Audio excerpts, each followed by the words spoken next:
You're watching the Action Sports Jacks 24/7 network. Now it's time for the Brent and Austin Show. Happy baseball season, everybody, unless you're in New York or Philadelphia, Atlanta, or wherever the Mets are playing too. But you're rained out day one. 1 o'clock first pitch is pushed back to now what, like 3 o'clock or 4 o'clock is the earliest game. We've got some good ones, though, the Astros and the Yankees, and, of course, the Dodgers play today. I think they play the Cardinals, if I'm not mistaken. MLB Prediction Day. You got to get them in, just for bragging power. This is my favorite part of doing, whether it's radio or now our Action Sports Jacks 24/7 network over the years. Mm-hmm. We do predictions, and then the baseball season is so long we never pay them off. No, you just kind of forget about it. So, Hamby, I'm going to put a lot of pressure on you that you have got to remember to pay these off. Now, will you be working here by the end of baseball season? I don't know. Sounds like a threat. I mean, it's a long year. So I'm under contract, so. Well, I mean, I don't know if you're under contract with this show and some of the things that happened yesterday on the show. I mean, is that a guaranteed contract, Amby, or how's that working? The money is not fully guaranteed as MLB money. You hate to see that. And by the way, it certainly wouldn't go much against the cap if it was. Brent Martineau, Austen Lane, Jason Hamby. This is kind of fun. We should put maybe put a wager on. We should handicap this thing because he's a Braves fan. Mm-hmm. You're a Brewers fan. Mm-hmm. I'm a Red Sox fan. And, the Red Sox are going to be the worst team of the three, I would think. Yeah. On paper. Yeah. But there's a really good chance. Many people believe that everybody in the American League East could have a winning record. I think it almost happened or did happen last year where everybody was above 500, at least for a long part of the season. The Brewers are good but not great, correct? Correct. Lost, obviously, Craig Counsell. I think that was huge. Corbin Burns they lost as well. Great farm system, though, and they got some young upstarts in pitching and some young upstarts also in the field that should hopefully contribute. And then, obviously, you need Christian Yelich to kind of pick up where he had last year and be a leader of that team. And the Braves have obviously built a very good roster. They could have the MVP and the Cy Young award winner, or at least two of the favorites, to win some. And then you got a guy like Chris Sale back there. I've seen a lot of posts that say comeback player of the year. We won't predict that today, but Chris Sale could be in that conversation, right, in Atlanta. So if things fall into place in Atlanta, that's a tough division too now because of the Phillies and I would say even the Mets if they can get things together, but I doubt that. Really the Marlins and Nationals shouldn't be a factor. Good news for DJ Stewart. Speaking of the Mets, Bowles product, Florida State guy. He has made the opening day roster. And so we'll always have some guys in the big leagues with Jacksonville ties. And DJ going in seventh year Major League Baseball. Now, last year, I think it was 2 years ago in Baltimore. He only played 3 games in the bigs. But if you go 7 years in the bigs, you're starting to talk about pretty nice pension and service and everything else over these years. So this is shaping up to be a pretty good career overall for a guy like DJ Stewart. Are you excited, Hamby? You're a baseball guy. Is today your day? Today's my day, man. I've barely slept last night. Kid on Christmas, huh? Well, I mean, it was going to be until, Philadelphia did what it did, the weather up there, but I'll save that for later. Okay. Well, same thing with the Brewers, man. They're supposed to play the Mets, and so the Brewers were playing the Mets. Yeah, Brewers were playing the Mets. So really, tomorrow's opening day. Should we take our pick? I'm going to take this shirt off, man. And let me go ahead and just let's redo this tomorrow, guys. Appreciate it. Okay, show's over. Yeah. Let's back to football. Literally 2 rained out games are me and Hamby's team, so that's cool. The one positive is that we'll kind of have the day to ourselves tomorrow. Yeah. Still undefeated, too, going into that game. Yeah, because tomorrow's used as kind of a rain date, so a lot of the teams that play today will not be there tomorrow, but at least we'll get a couple of those kind of games. I think the Red Sox are, I know they're in Seattle. It's odd to open the trip out west, and the Mariners could be a good team. Here's what's interesting about baseball this year. Mariners, Orioles, right? I mean, there's a lot of excitement about the Reds. Mm-hmm. Okay, relax. There's always excitement about the Reds every single year. Yeah, we got some good hitters. Pitching's going to be what happens every single year. The Orioles and the Reds have so much excitement, the Orioles specifically, right? Okay. I mean, they got so much excitement. And what's fascinating about it is I was like, all right, pump the brakes here. Like, we're already crowning the Orioles. I know they're an exciting team. They bring in Corbin Burns. They've got a lot of talent. They surprised a lot of people last year. They did really well. Can you do it again now that you got the target, right? We ask that all the time in sports. Are they mature enough to do it again? But I do think baseball actually is an indicator that you can do it and your ascension continues. And I think your Braves are an example of this. When they ripped it down, they started to build it back up with draft picks, and then they add the free agents in, and they started to do what they thought they could do. And to me, Houston is like the poster child for this. Houston was the new wave. Houston said, we're going to suck for a couple of years. We're going to build it back up. Then the Braves followed suit. I think the Cubs did a little bit of that as well, and it's worked to the tune of World Series. And so now you do look at a team like Baltimore, and now they've done it for a long time. Like, they've been bad for a while. Mm-hmm. And it hasn't gone as quickly as the Braves or the Cubs or maybe even the Astros, but they're here. Like, they might be here to stay. I mean, they're just loaded with talent. The Reds are a little bit different. They've kind of just meddled in the middle anyway. I don't know if they ever got, like, super awful like the Braves did. Brent, they've been bathing in mediocrity the past decade. Well, they have, but they never got to the point of, like, in it. Tanking.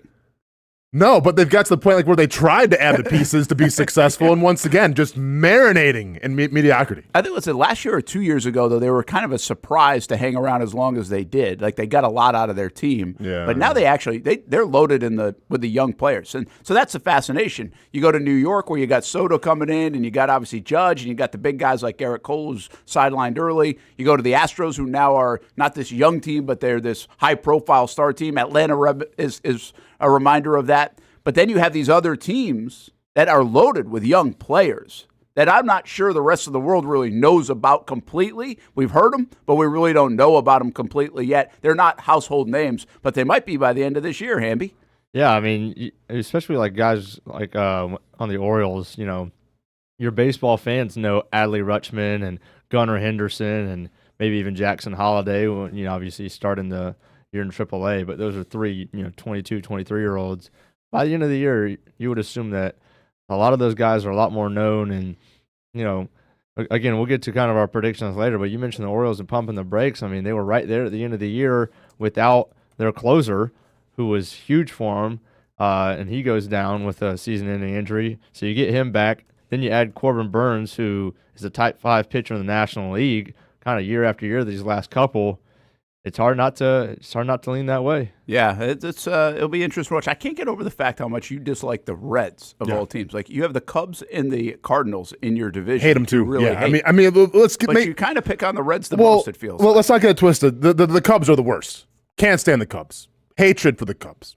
Can't stand Cubs. The Reds I just dislike because every year, and it's not just you. It's the overall public. Says, oh yeah, the Reds are turning things around now. Young guys, good hitters, good pitching. Every single year I've been hearing that for the past decade, and it hasn't been anything. To me, they're like the old school like San Diego Chargers of Major League Baseball. Like, where every single year the Chargers, great team this year. Their defense going to be all right. You got a good offense going. Yeah, what happens every single year with the Chargers? Yeah, maybe. I mean, hey, I'm gonna have to see it, Brent, eventually. Yeah, they got to do it. Yeah. And a little bit of this is the fact that your team hasn't been able to get all the way hump. and missed their window, probably. Oh, yeah. I mean, the window is slowly starting to close, and the turncoat that is Craig Counsell you left hate kind Craig of black. Counsell now? Well, I mean, the way that it went down, man. Yeah. Saying that you're going to step away because, you want your kids are going through high school. Oh, no, what's this? Forget your kids going through high school. Let's just go to Chicago and go to the South Side real quick and go coach the Cubs then. Yeah. That's it. As quick as that. Do you know like how much of a slap in the face that is? Face. Like, that's unbelievable. I think I remember tweeting or sharing, like, that would be like Doug Peterson going to the Titans right now. Yeah. Right? Yeah. Sure. Yep. And the same thing happened in NL West. Bob Melvin goes from the Padres to the Giants after being with the Padres for a long time. Those are bitter rivals. And guess what the opening day game is today? Padres Giants. Couldn't script it even better. Like, my only thing, Brent, is like Craig Counsell to me was like the ultimate Brewers manager, right? Like, he was a Milwaukee Brewer, kind of the underdog role a little bit. Like, he is Mr. Wisconsin, and then he goes to Chicago. It's just, I still haven't got over it yet. Yeah, I don't. I scream into pillows regularly at night. That's a tough one.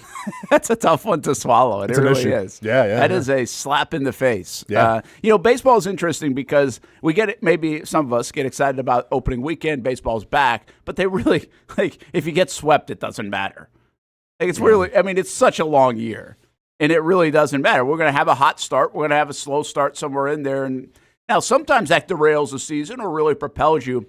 But it doesn't mean that's where it ends up at some point. So unlike others, I think that is a little bit the case in basketball and hockey, but it's definitely not the case in football. Like in college football, you better start quick. Yeah. You can't just ease into the season.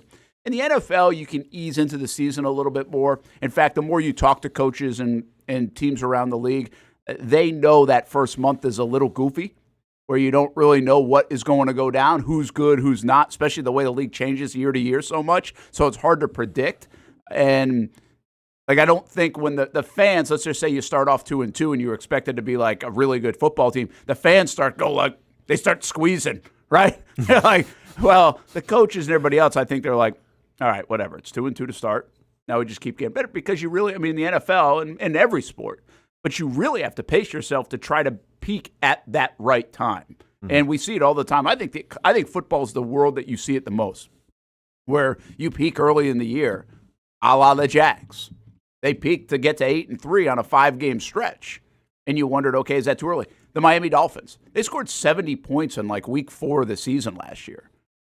Well, guess what? That's an undeniable peak. You're not doing that again. Yeah, it's kind of hard to duplicate there. So it's hard to sustain. It's a long season. And then the flip side of it is, hey, Kansas City, no good. Kansas City, no good. They're not nearly as good. They're just average. They're this or that. And then, boom, they find their stride at the right time and they get hot. So, and that wasn't just like, hey, we got hot.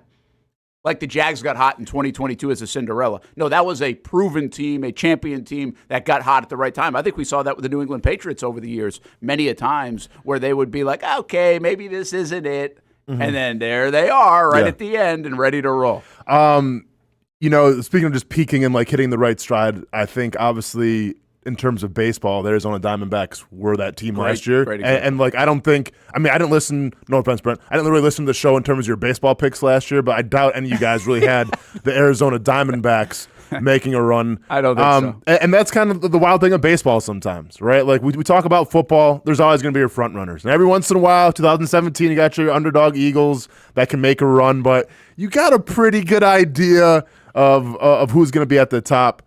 I didn't predict the Diamondbacks. I thought it was going to be a bye week when the Brewers played them the opening round of the playoff, and we saw how that turned out. So that's the cool thing about baseball, too, is we'll give our predictions and everything, but I guarantee there'll be one team that no one's talking about, not going to be the Reds, that is going to make a surprising run, and we're not going to see it coming. It might come out of that AFC Central, the American League Central, because it's wide open, it looks like, in the Central. And really, if you take the worst team, if you take the worst team and the best team last year, I think they were separated by 20-something games. Mm-hmm. So it's really just a division of mediocrity at the end of the day. Yeah. And so the Royals, who were really bad last year, could they make a big adjustment and catch up if the rest of the division? Your division was like that for a long time, actually. I feel like it still kind of is. You can make an argument, obviously, that the Cubs might be, they might be pretty good. The Reds, we'll see. Brewers maybe falling down a little bit, but also the Cardinals are always a pretty solid franchise. So I think that division. And the Pirates are going to pirate, though. Let's be honest. I'm going to have to see some more of the Pirates. Pirates are going to pirate. It is what it is there. But it could be an open division as well. Do you think last year, Brent, in terms of the World Series, Rangers, Diamondbacks, is that kind of a snooze fest? Did Major League Baseball need some bigger teams, you think? Yeah, I think it did. But Hamby, I actually was going to ask you. That was one of the most unpredictable World Series of all time. Because who's buying the Rangers coming out of that division? And they were a team that started fast and really maintained for a good portion, but right at the end, they looked like they were going to give it away.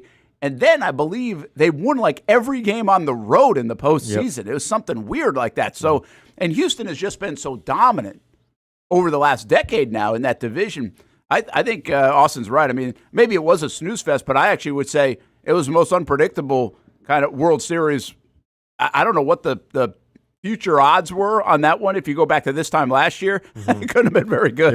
Yeah. It's one of those things that, it kind of seems like it happens a lot more than often in baseball, is that the true baseball fans are loving it because it's everything that makes baseball great. Is the team that gets hot, and it was great baseball just in the World Series. I mean, the Diamondbacks were playing phenomenally and doing all of the little things right, and so did the Rangers. That made a lot of true baseball fans, or I don't want to say true baseball fans, but baseball fans who were going to watch no matter what, they were loving it. No, the people on the fringe who are baseball fans, but still kind of need that star power. Absolutely, yeah. The Diamondbacks, Rangers, definitely the Diamondbacks, because nobody had them. The Rangers still have their stars. They got Corey Seager and Adolis Garcia provided a lot of spark and became like a big name out of last year. But for the most part, you're gonna. I agree with Austin. You're kind of gonna get one of those teams more often than not. And we kind of talked about it the other day. Like you go through all of the World Series winners, even back in the last 15 years. It seems like every other year there's been a wild card fringe team that gets hot last 2-3 weeks of the regular season, plays lights out, makes the playoffs as a wild card as the last division winner, and goes on to the World Series. And it happens almost every other year. Even the Braves, when they did it, they were 41 and 41 in 2021, 500 baseball, right at the midway point. Acuna tears his ACL in right field. I'm 8 rows back in right field in Miami at that game. I had a funeral for our baseball team on the drive back up to Jacksonville. And then we go on and we signed Soler, Duvall, Rosario, and we won the World Series. Yeah, pretty wild. That's true. That was the way that all went down was pretty wild. Great. Now I'm mentioning the Brewers, and I got Milwaukee Brewers stuff popping up. Let's go, Twitter. man. I mean, it's unbelievable. Hop on that bandwagon, Brent. We'd love to have you because the Red Sox ain't going to do much. Yeah, Red Sox. Red Sox will see. How many World Series since 2000? That's all I got to go on. I got the old pretty Yankees. hard division. I got to go. Yeah, the East is pretty darn good. It's pretty hard. Yeah. I couldn't help but. What's wild about this, if you think about Major League Baseball storylines, we'll get to the storylines more in a bit, but the one of this week is Shohei Otani and the betting stuff. So last night I'm watching MLB. I'm like, hey, I'm going to flip on MLB Network. I was like, there's really nothing going on right here. And let's see what they're saying about the Major League Baseball season. And the show is brought to you by BetMGM, and it's future odds. Like the whole show is future odds. Use code word Otani for 20% off your next bet. Use code word Otani for $200 of free cash. And I'm like, this is just amazing. This is real life. Like we're living a Saturday Night Live skit right now, which is amazing. Like go look at something Major League Baseball oriented today. Mm-hmm. And what you're going to see are a bunch of odds, a bunch of betting apps, a bunch of betting sponsors, a bunch of betting conversation. You're going to see the player props. You're going to see the this, the that, the futures. And they can't do anything about it, by the way. Like this stuff, the hay's in the barn on that. Yeah, but you can't go back. But with the Otani thing popping in the last 2 weeks, it's like Rob Manfred must be like, what in the world? Like, I don't know how you stop the train, right? I mean, what can you do about it? No, you can't stop the train. It's an awful look. It's an awful look. It's a horrible look, but and you've called this before. Like, does the public really care that Otani betted? No. That's the world that we live in. And so much so that the organization that you play for in the Major League Baseball, they're on board. They're getting the bottom line of all this endorsement money and all this advertisement and everything. So listen, you know how I feel about the Otani thing. I've already spoke on it. If you break the rules, you got to suffer the consequences. All right? That's just my opinion. But when it talks about baseball in terms of are they going to bring the hammer down on them? No. Here's my wrist. Here's me slapping the wrist. That's about it. Has the investigation already ended? Yeah. Rob Manfred, whoa. It was a big right there. A little slap on the wrist, man. Yeah. And we're back. You're going to the bullpen, Rod. No. We're not.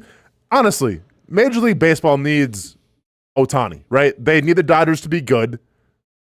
I'm just speaking from our standpoint because we could care less, I feel like. But I'm just saying from the global standpoint, being a global sport, they need the Dodgers to do their thing, correct? Yeah, I think I want to think about it without being so easy. The easy answer is yes. Mm-hmm. But see, this is where I struggle a bit.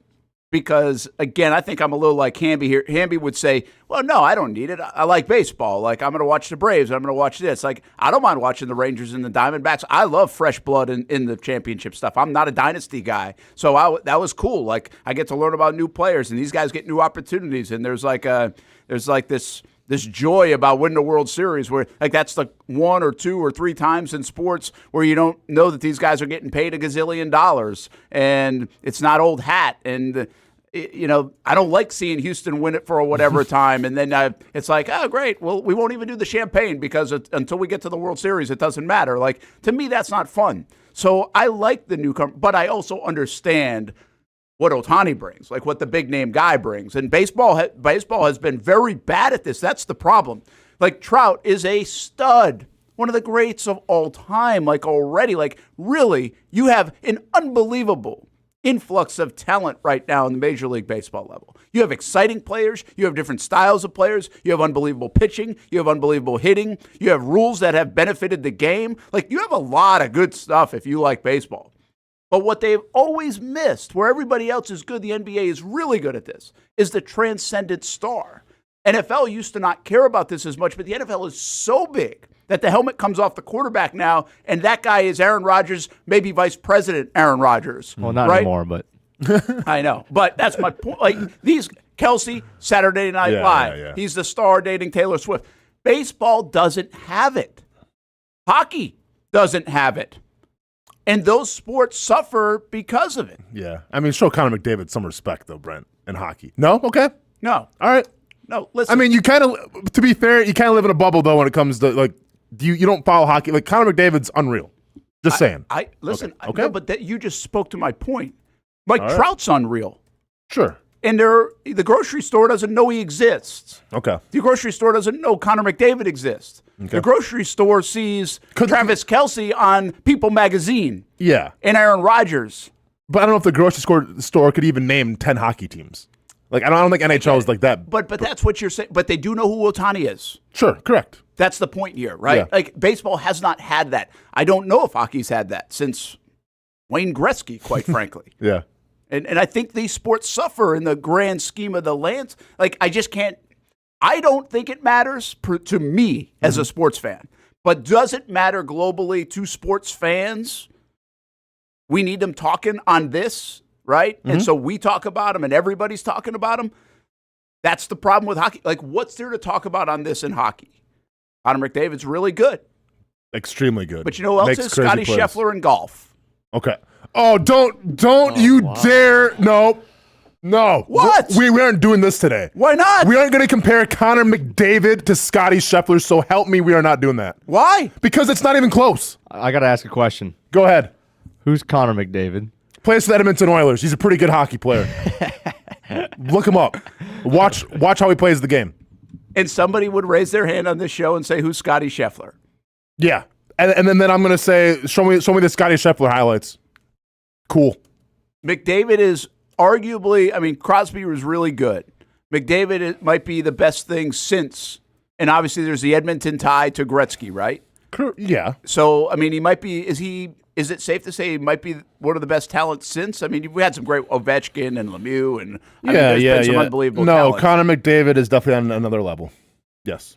But he's not on Gretzky's level, by the way. No one's gonna. No, I mean, look, no one's gonna ever touch Gretzky's numbers. Like, his numbers are ridiculous. Yeah, but my point here, Austin, is in basketball we've had Kobe and LeBron to try to at least bring up the Jordan stuff. Yeah. Right. In baseball, we really do have guys that are doing things historically good, and the game's being played in a historic way. So you can say, is Otani Babe Ruth? Yeah. Right. You can ask that question, and in golf, even right now, we can say, like, Scotty Scheffler actually is doing things that when Tiger was in his run, it wasn't Tiger, much like LeBron might not be Michael or McDavid might not be Gretzky. Yeah. But you can start bringing the name up like, wow, this might be the best 2-year span, or we had Rory McIlroy to do it, or other guys to do that in the past. That's important in the sport, to be able to do that, to transcend, to get other people thinking about it and talking about it. And Trout was that way, but he had no transcendency to him, if that's even a word. Like, he just, nobody knew who he was because he's not a major personality. That's why Otani's so important right now. And I would say the same about McDavid. I mean, if you're a hockey fan, you know McDavid. I wouldn't even call myself a hockey fan. I know McDavid. I'm a sports guy. But like my wife has no idea who Conor McDavid is, and she's a sports fan. Okay. But part of that's because it's hockey, part of that's because it's Edmonton, and part of that's probably because he doesn't have a transcendent personality or something polarizing about him like Trout. Sure. Yeah, I'll come with you on that. So that's why baseball needs Otani right now, I guess is what I'm getting at. That's a long answer to say that's why Otani's so important. Is Otani important because he was a pitcher/hitter? Is Otani important because he brings in the Asian influence? Why is Otani so important? Well, I think the global thing can't be. He does stuff that nobody else can do. No, it's a simple answer. Okay. Otani is important because everybody in the world has heard of Babe Ruth. Okay. And he brings up that name when you say his name. You've got a guy 100 years after Babe Ruth played that reminds you of the greatest player of all time. Okay. Or this Yep. iconic figure that we relate to sports. So, and yes, by the way, now in the States, it would be better if he was American. Sure. Right? And we knew him, and we knew it was about, like, we don't feel as close, I think, because of the language barrier here in the United States for whatever reason. But I'm telling you this now, if he comes down here and I get a chance to be in Tampa at the same time he's going to play in Tampa, I want to go see him play. Okay. Right? But globally, it doesn't hurt either because that's a big deal. But he's not pitching this year. He's not this year. So he's just batting. Yeah. Fielding. Or is he DHing? He's pretty much DHing. He might DHing. see a couple innings in the outfield or something like that. So then don't you lose some of that luster then if you're just going to be batting? Yeah. Because then I can look at Aaron Judge and say, what's the difference? This year you'll lose it a little bit. No, I think that's why it's not a slam dunk. Like, he's not even being mentioned at the MVP. No. Because of that. No, for sure. But I'm not even talking about MVP. I'm talking about just global icon, everyone clamoring over a baseball player. Well, maybe. What's the difference between Aaron Judge and Otani? Yeah, probably right now, not a lot for this year. Okay. But I think we know what he's been. I mean, I don't think that No, for loses. sure. And so you got a good point. I guess the difference would be then the global side of it. Okay. I mean, this guy's, what people don't understand about a guy like Hideki Matsuyama in golf. Like, we don't give a damn about Hideki Matsuyama. I'm saying Hideki's name right. I'm not confusing two.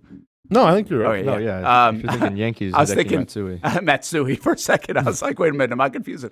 But Matsuyama, I think in Japan is, it's like off the charts. It's LeBron James over here. Yeah. But just like it's Conor McDavid in Canada. And just like Conor McDavid in Canada. But I think Otani has an appeal even to the States, has an appeal, obviously, to Japan and the Far East, if you will, but also anybody that sports fan because of the linkage to Babe Ruth. And he's a total unicorn. Now, you're right. He's not a unicorn this year. Judge and everybody else is going to do what he did or has done. But he's a unicorn most of the time. And now we start to bring up the topic of, okay, how many more are we going to see? Are we going to see Jack Caglione at the college level be able to do this at the professional level? Are we going to see more of that because he's paved the way and the athlete's just bigger, better, faster, stronger, all those things? It took 100 years to get to this point. Yeah.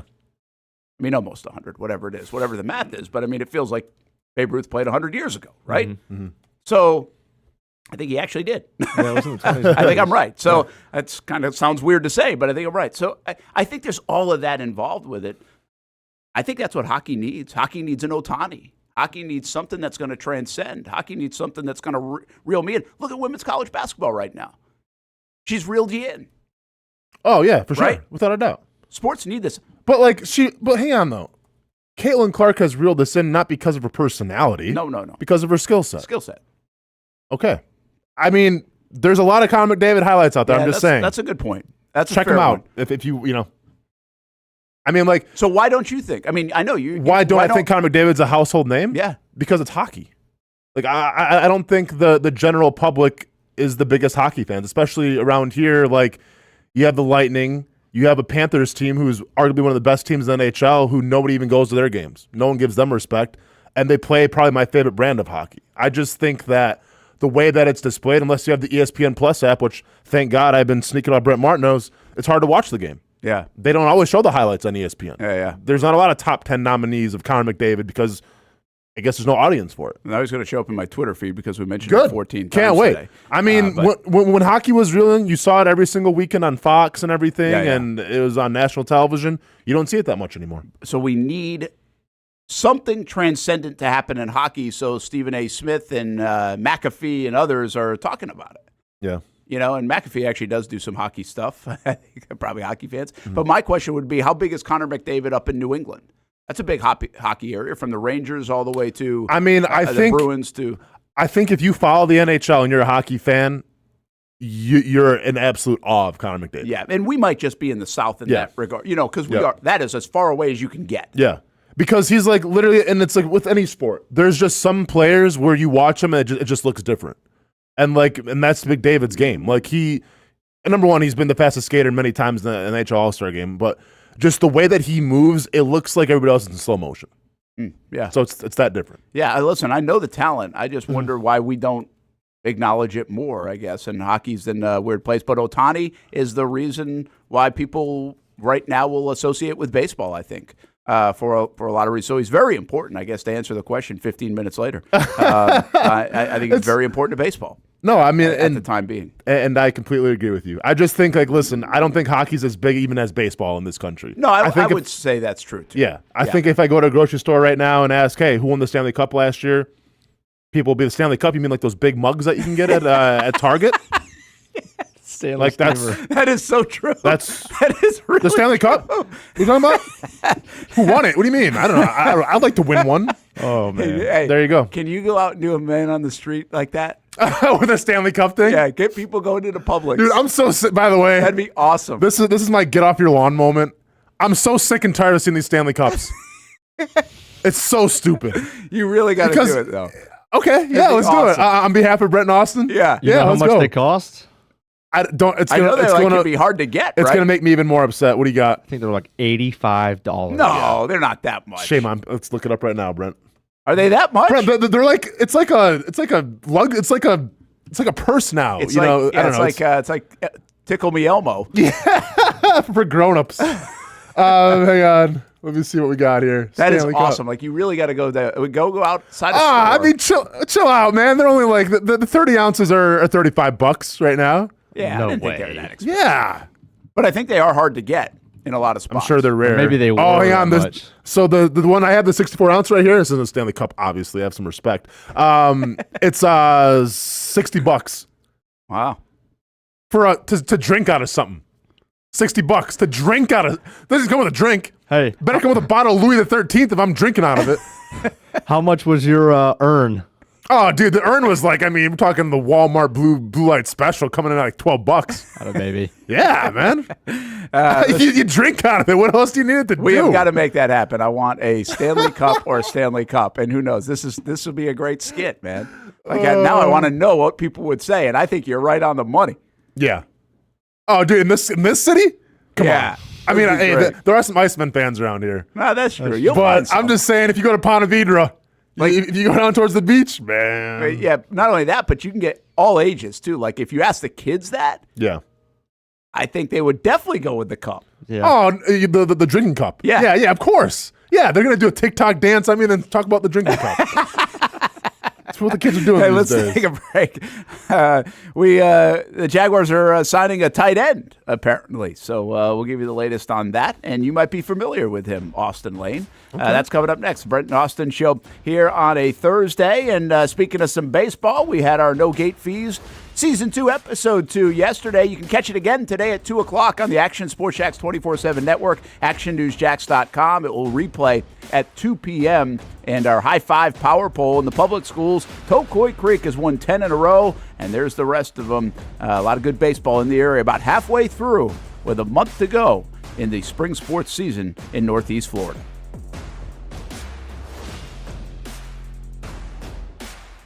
I like to say everybody has a story, and sometimes we're a part of other people's stories. That's the case here at Nimnicht Buick GMC. My family and the Nimnicht family. We've purchased 6 different vehicles from Nimnik Buick GMC. Maybe you're in the market for a truck. Well, let me tell you about the GMC Sierra. I absolutely love mine. I've had a couple of these. This one's a 2020, but right now on 2024 GMC Sierras here at Nimnik Buick GMC, there's special financing. A year ago, we purchased a GMC Terrain for the kids. Financing rates as low as 0.9% for eligible buyers on Terrains and no payments for 90 days. Looking for used instead of new? Buy a used car with the Car Bravo program. Nimnik Buick GMC certifies all makes and models. Let the #1 Buick GMC dealer in Jacksonville take care of you and your family. Come on out and see the showroom, meet the fantastic people, or shop online at nimnikbuickgmc.com. Nimnik, your friends in the car business since 1941. GMC, we are professional grade. What started out as better people, better projects just keeps getting, well, better. That's Better Exterior Solutions, ready to help you create a better outdoor experience. Check this out. Motorized pergolas are the latest in technology to transform your outdoor space. Beautiful day? Let the sun shine through. Summer rainstorm?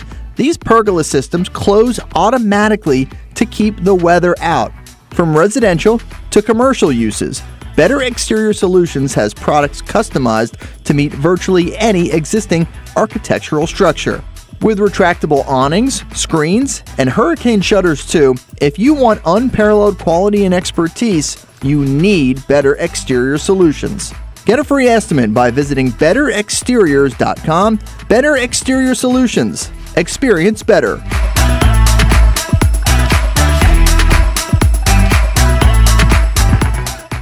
It's a new logo, new branding, but with Bold City Heating and Air, it's an old school approach. One of the few locally owned and operated air conditioning businesses left in Jacksonville. And with that comes the perks we miss in the big business world. It's every customer counts kind of service, from when these trucks have pulled up to my home over the last couple of years and when they pull into your driveway as well. From communication to pricing to the actual service, everyone at Bold City Heating and Air cares about you. You know who's coming to your house. You know they will be well trained.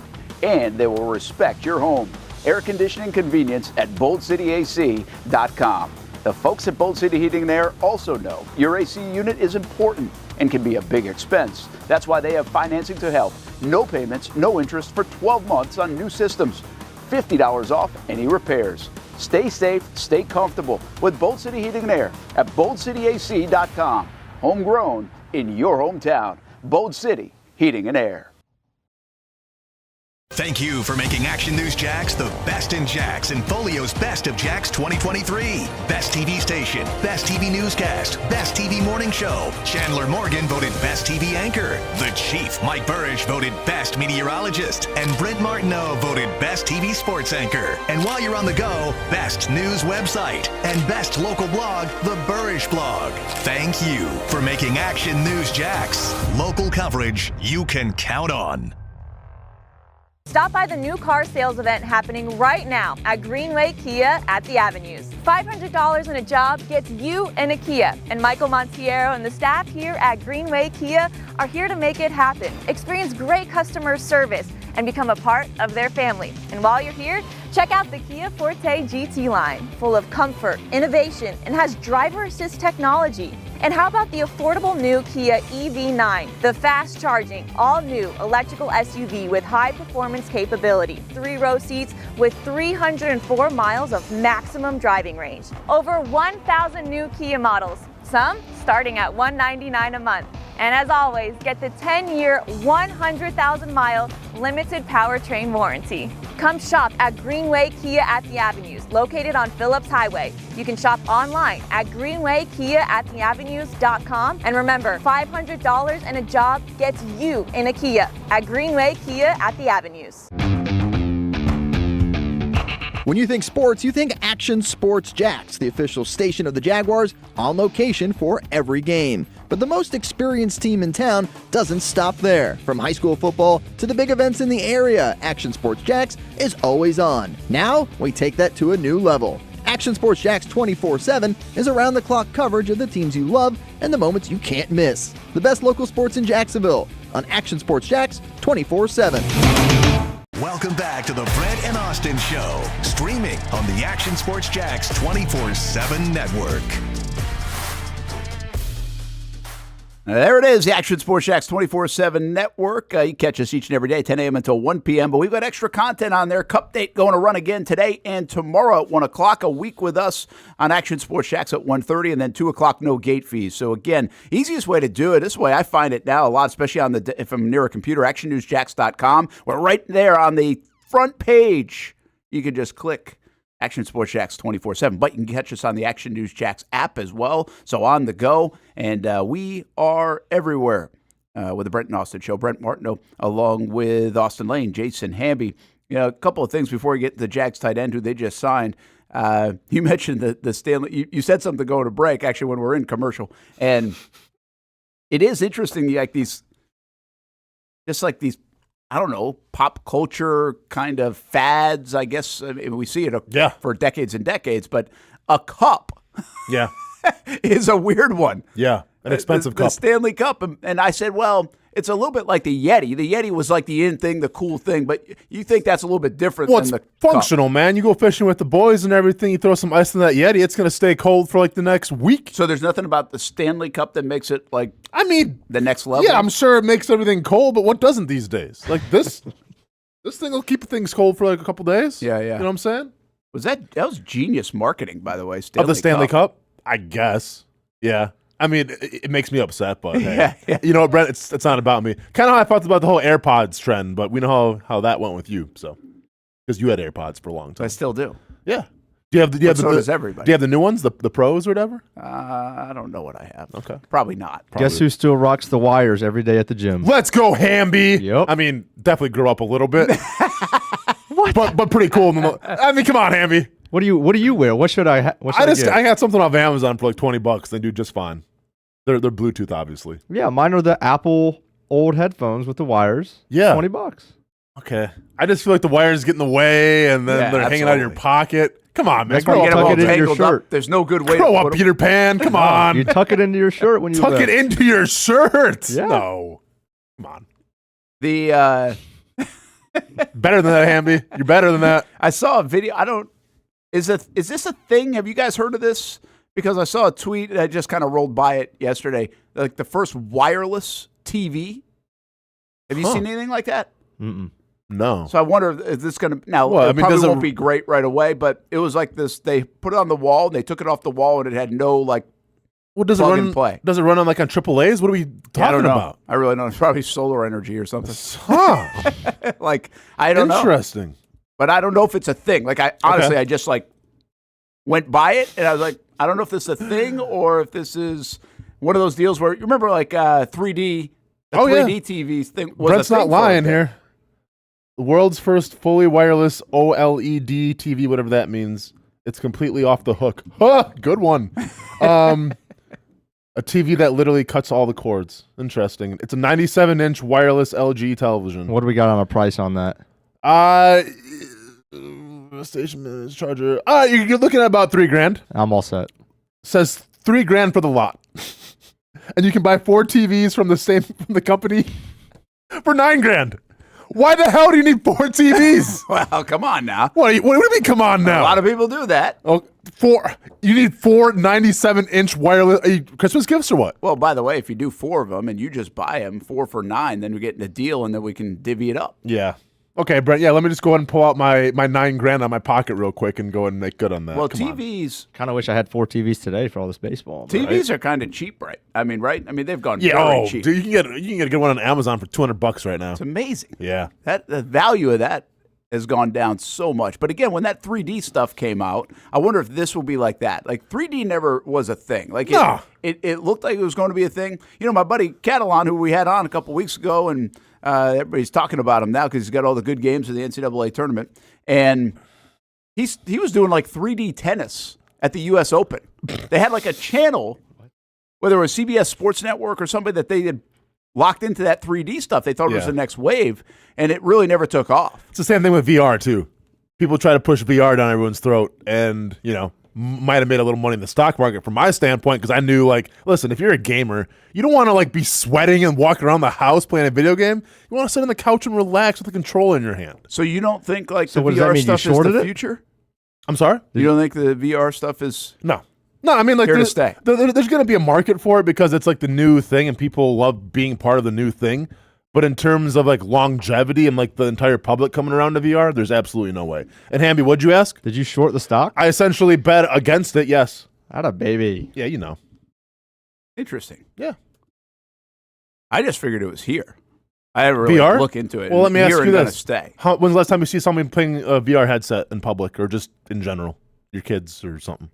Well, my kid uses it for hitting. That's hitting? cool. Yeah. What? I didn't know that. Yeah. Cool. Is there a fighting one?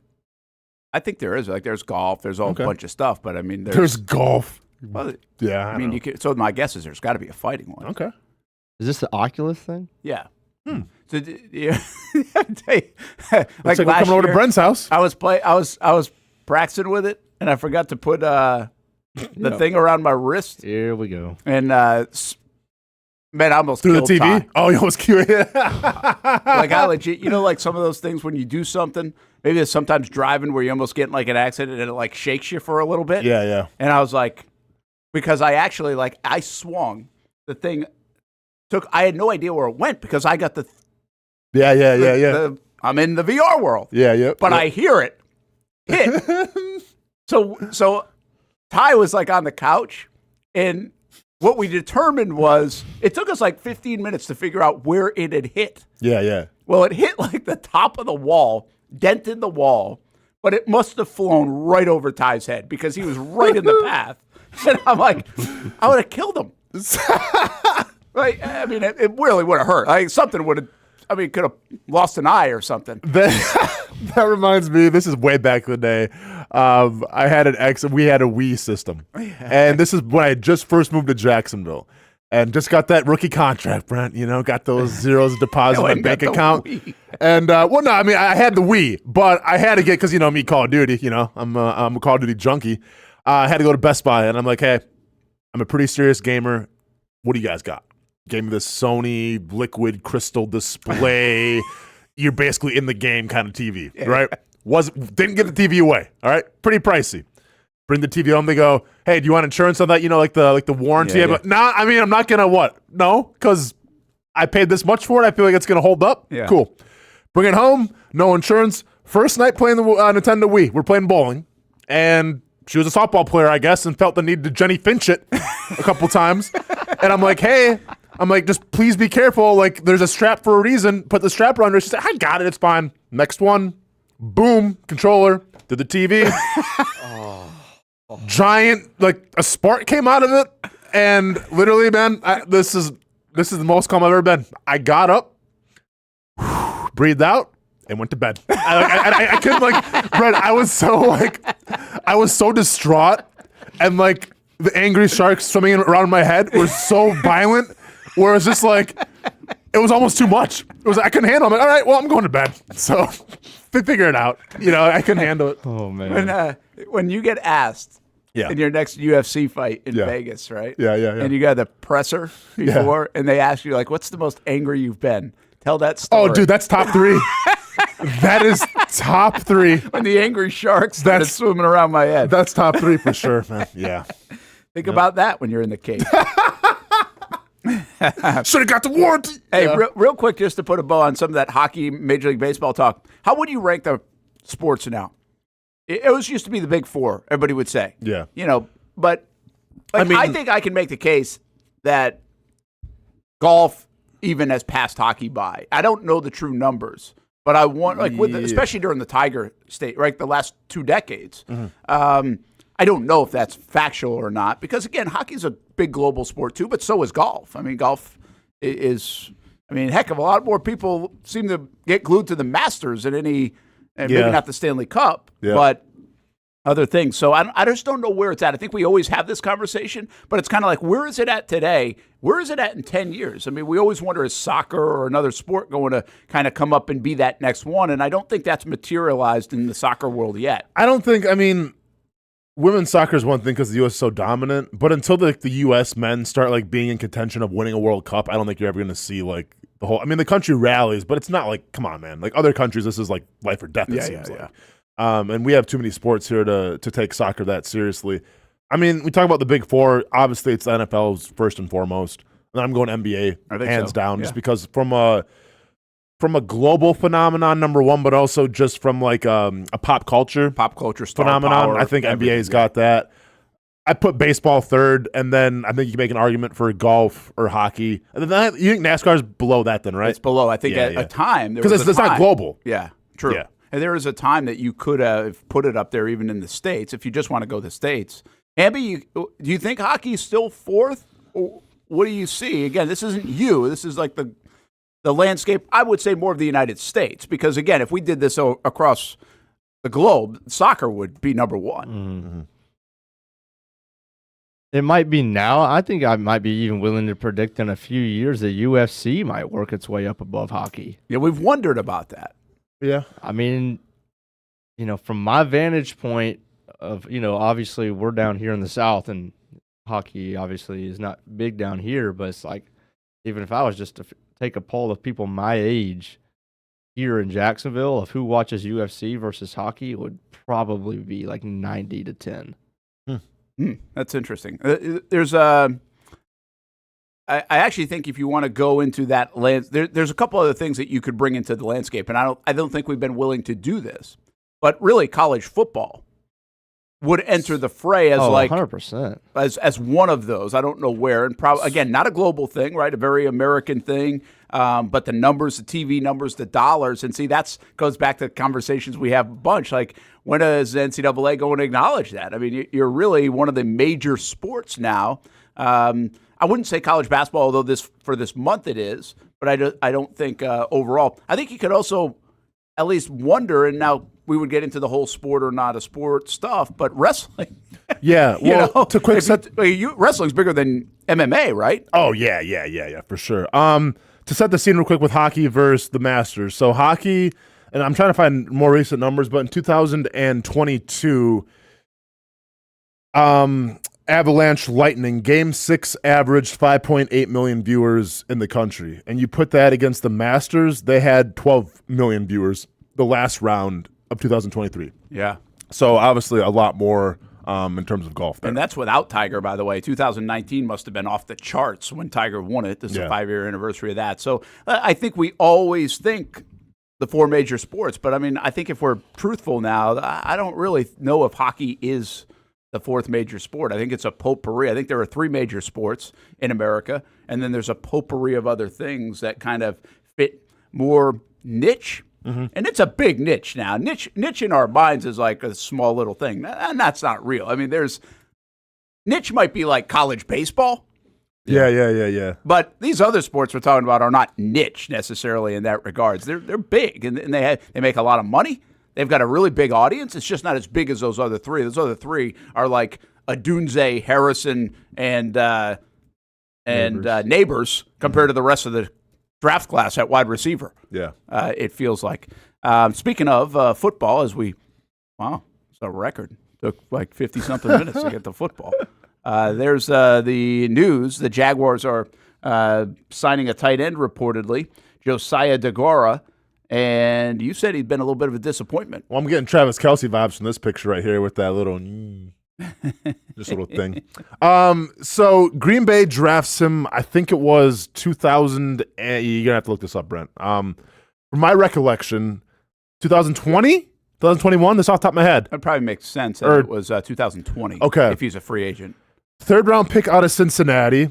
A lot of people felt like when they drafted him in Green Bay that they reached really high to get him. Like he could have fell deeper in the drafts. But Matt LaFleur. 2020 draft. Okay. The whole philosophy, I think, because this was the same year they drafted A.J. Dillon as well. So, like, they try to change around what the Packers are trying to do in terms of being more of a pass team and more of a run team because, keep in mind, you had Matt LaFleur coming from Tennessee, who had Derrick Henry, and a lot of people made the joke that the Packers are going to be the Tennessee Titans of the NFC North. So this guy, when he came in, was more known as like an H-back / like blocker.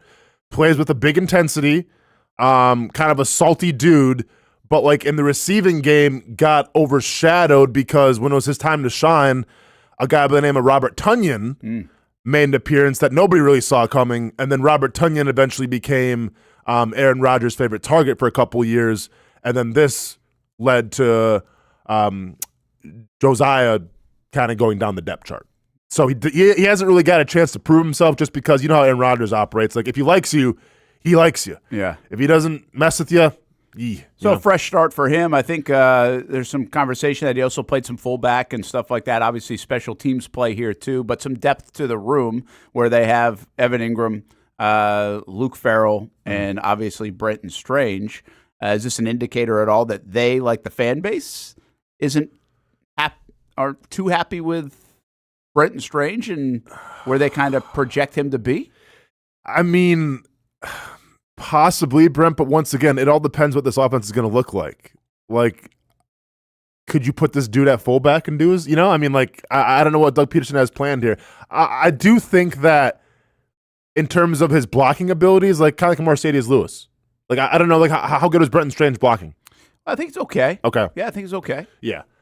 Yeah, I mean, it could be a depth play. It could be an H-back. We'll see. But, like, no, you're not going to just move away from Brenton Strange. Like, you drafted him way too high. I get it. I get it. I mean, but keep in mind, this guy was drafted third round, though, too. Like, he had expectations. Yeah, so there's maybe there's some upside here and kind of fresh start, all those things, and he comes to life. And well, you need another tight end. So now their tight end room looks to be all set. Yeah. And there's some diversity here in terms of being able to play maybe that fullback spot. Special teams is what you're going to have out of your fourth tight end, if that's where we're going to label him right now, is to be the fourth tight end. But be an interesting competition. Also, what the heck happened? Remember Robert Tonyan? He had like 1 year, we had like 10 touchdowns, and I think he got gypped from a Pro Bowl over Evan Ingram, if I'm not mistaken. But then ever since then, like, I haven't heard Robert Tonyan's name. Well, and they went and got really two tight ends, right, up in Green Bay. Isn't Kraft? Yeah. Played pretty well for them. Yeah. I mean, dude had 586 yards. Okay. But he had 11 touchdowns. That's a pretty good year. It's a great year. But that's also very, seems very Alan Lazard's Aaron Rodgers from Aaron Rodgers, right? That's true. That's true. So, hey, let's take a time out. 11 o'clock hour coming up. We will get to our Major League Baseball predictions later on in the show as it's opening day in Big League Baseball. Some football topics on the way as well. The Brent and Austin Show here on a Thursday. Hope you're having a good week. A rainy one to start the day here on this Thursday, but Easter weekend, the weather looks to be a lot better. Thanks for hanging out with us on the Action Sports Shacks 24/7 network. We'll be right back on the Brent and Austin Show.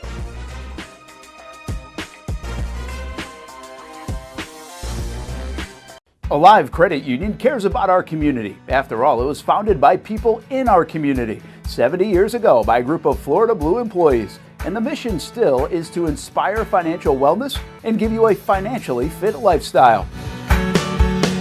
In here, they are more than just a bank. You can find Alive in the community providing financial education to our youth, sharing programs that are geared toward building credit and rebuilding credit, and supporting causes with amazing organizations like the American Lung Association.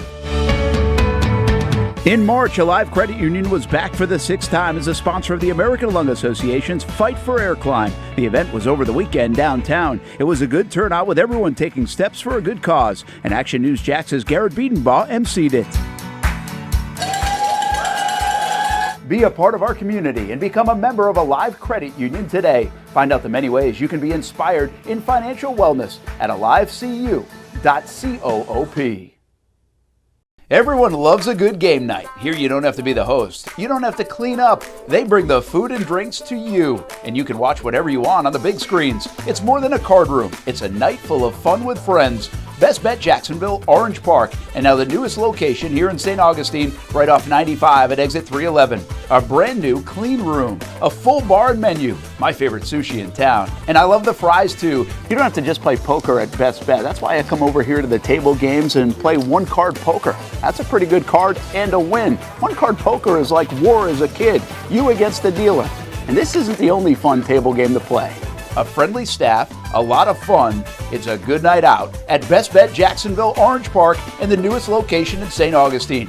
You can be a serious player or a novice. It doesn't matter. If winning equals fun, you're a winner every time at Best Bet. I'll save you a seat, and I'll see you down here at Best Bet St. Augustine.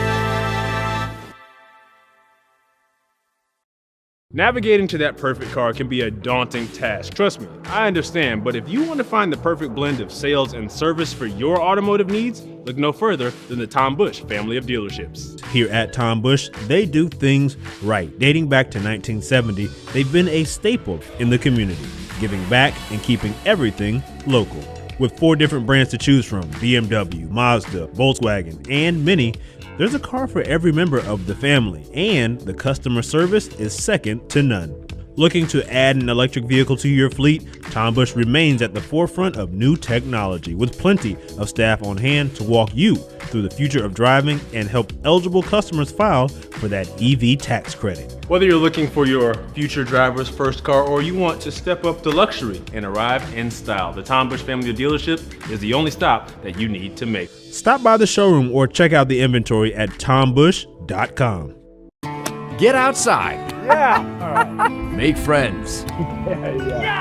Learn life lessons with the First Tee. Golf is kind of like life in a way. You can take some stuff you learn on the course and take that and use it in every single day life. Donate to First Tee's Play Day campaign and everybody wins. For every $10 you've donated, you're entered to win a free round with a buddy at the stadium course, home of the players, with this guy, Len Matisse. Scan the code on your screen or visit actionnewsjax.com to learn more. I'm Action News Jax First Alert meteorologist Garrett Beaton. Well, the sun is up and it's going to be a beautiful day. Sometimes you just need a day to yourself.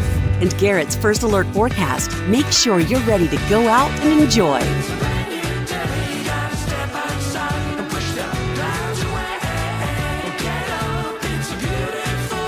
Garrett and the Action News Jax This Morning team, helping you start your morning right. Discover how good your water can be with a new Connecticut softener and drinking water system. Connecticut's twin tank non-electric softeners are the most efficient softeners available, and their drinking water systems remove up to 99% of contaminants. We know that at our home. You can find out as well. Right now, you can save $1,000 or more when you bundle the Connecticut Premier Softener with a Connecticut K5 drinking water system. The experts at CGC Water Treatment and Plumbing will test your water for free and determine your water score. Don't know your water score? Well, CGC will find out and recommend the appropriate Connecticut water treatment solutions to improve it. The higher your water score, the better your water. Call 904-552-1242 or visit cgcwater.com. That's 904-552-1242, cgcwater.com. Financing options are available with approved credit. CGC Water Treatment and Plumbing are proud partners of the Jacksonville Jaguars, and I'm a proud customer of CGC Water Treatment and Plumbing, an authorized independent Connecticut dealer. Florida license number CFC 1432579. Welcome back to the Brent and Austin Show, streaming on the Action Sports Jax 24/7 network. Well, the Jacksonville Jumbo Shrimp open the season tomorrow. Darren Brown and his staff are back, third year for the manager of the Jacksonville Jumbo Shrimp. So we will have a camera out there today at Media Day for the Jumbo Shrimp. Hopefully they'll be able to get some work in. Obviously raining most of the morning, but I do think it's supposed to clear up and they'd have the tarp on and everything else. Now, if you're in high school baseball and softball, that might be a different story for tonight because those fields might be underwater after the overnight rain. But the Jumbo Shrimp home tomorrow night and this weekend as the 2024 baseball season underway. Of course, the Shrimp in AAA and affiliate of the Miami Marlins. Always good to catch a Shrimp game. Marcel Robinson will join us from the baseball grounds coming up a little bit later on in the show, we hope. Brent Martineau along with Austen Lane and Jason Hamby. Brent and Austin Show here on the Action Sports Jax 24/7 network. You can find us on actionnewsjax.com. You can find us also on the Action News Jax app. Click video. It's right there. In fact, if you go to actionnewsjax.com, it's right on the front page. So very easy to find, of course, with all the social media platforms too. Talk a lot about baseball today. It's opening day. What the heck? We did just mention the Jaguars signing a tight end, Josiah Dora. In fact, the Jags just made that official moments ago that they did sign a tight end who will look like the fourth tight end on this roster. And there's some depth there now all of a sudden at the Jags tight end position. This was a group that you really were unsure about a few years back, and they have filled some holes. I mean, quietly, actually, Austin, Luke Farrell has done a pretty nice job in his role. I think he's obviously a blocking guy, but they got him involved in the passing game last year, and when they did, it usually was a pretty big play. Yeah, it's wild how that big void was left by Mercedes Lewis so long ago. Yeah, it was. And then, they took forever to try to fill that void, and now we finally have had it. I mean, how many years have we spent on trying to break down tight ends in the first, second round, Brent? I remember being on the Pat Fryermuth train for a while, trying to replace Mercedes Lewis. But, yeah, thankfully now Evan Ingram comes over, kind of has a resurgence in his career. Obviously, playing Doug Peterson's systems helped him immensely. And now Evan Ingram is considered one of the best Jaguars tight ends ever. Yeah, and it probably deserves a little bit more thought and conversation. I mean, that is, if you think about positions on the Jags, and again, this is probably what I'd be saying if I was bulky or if I'm in his camp, right? Think about the roster, the way it is. And quarterback has been an issue. Okay? Mm-hmm. Better. Mm-hmm. Running back has never been a problem in Jackson. Running backs galore. And they've really done a good job on running backs, really through the entire part of their franchise. I mean, not many empty spots at running back here in Jacksonville. Yeah. Not many gaps. Offensive line's always an issue across the board everywhere in the NFL at times. But what's interesting is their center position was a problem the last year, or maybe even the last couple of years, and that, ironically, has not been a problem over the years. I mean, they had Brad Meester forever, and Brandon Linder was a good center, too. That's actually been a position they've been really strong at. Yeah. You're not wrong there, and we kind of thought that Fortner was going to take the next step, right? I mean, showed an okay his first year, and then kind of just faltered from there. So I go to the positions that it hasn't been great for a long time. I always did this about receiver. When Allen Robinson came in, and Hearns and Allen Robinson, I think, in 2015 had 1,000-yard seasons. I think that was the year 2015. And when they did that, that was the first 1,000-yard season for a Jags receiver since Jimmy Smith in 2005. They went a decade without having a 1,000-yard receiver. Well, since then, the Jags obviously have had pretty nice receiving cores.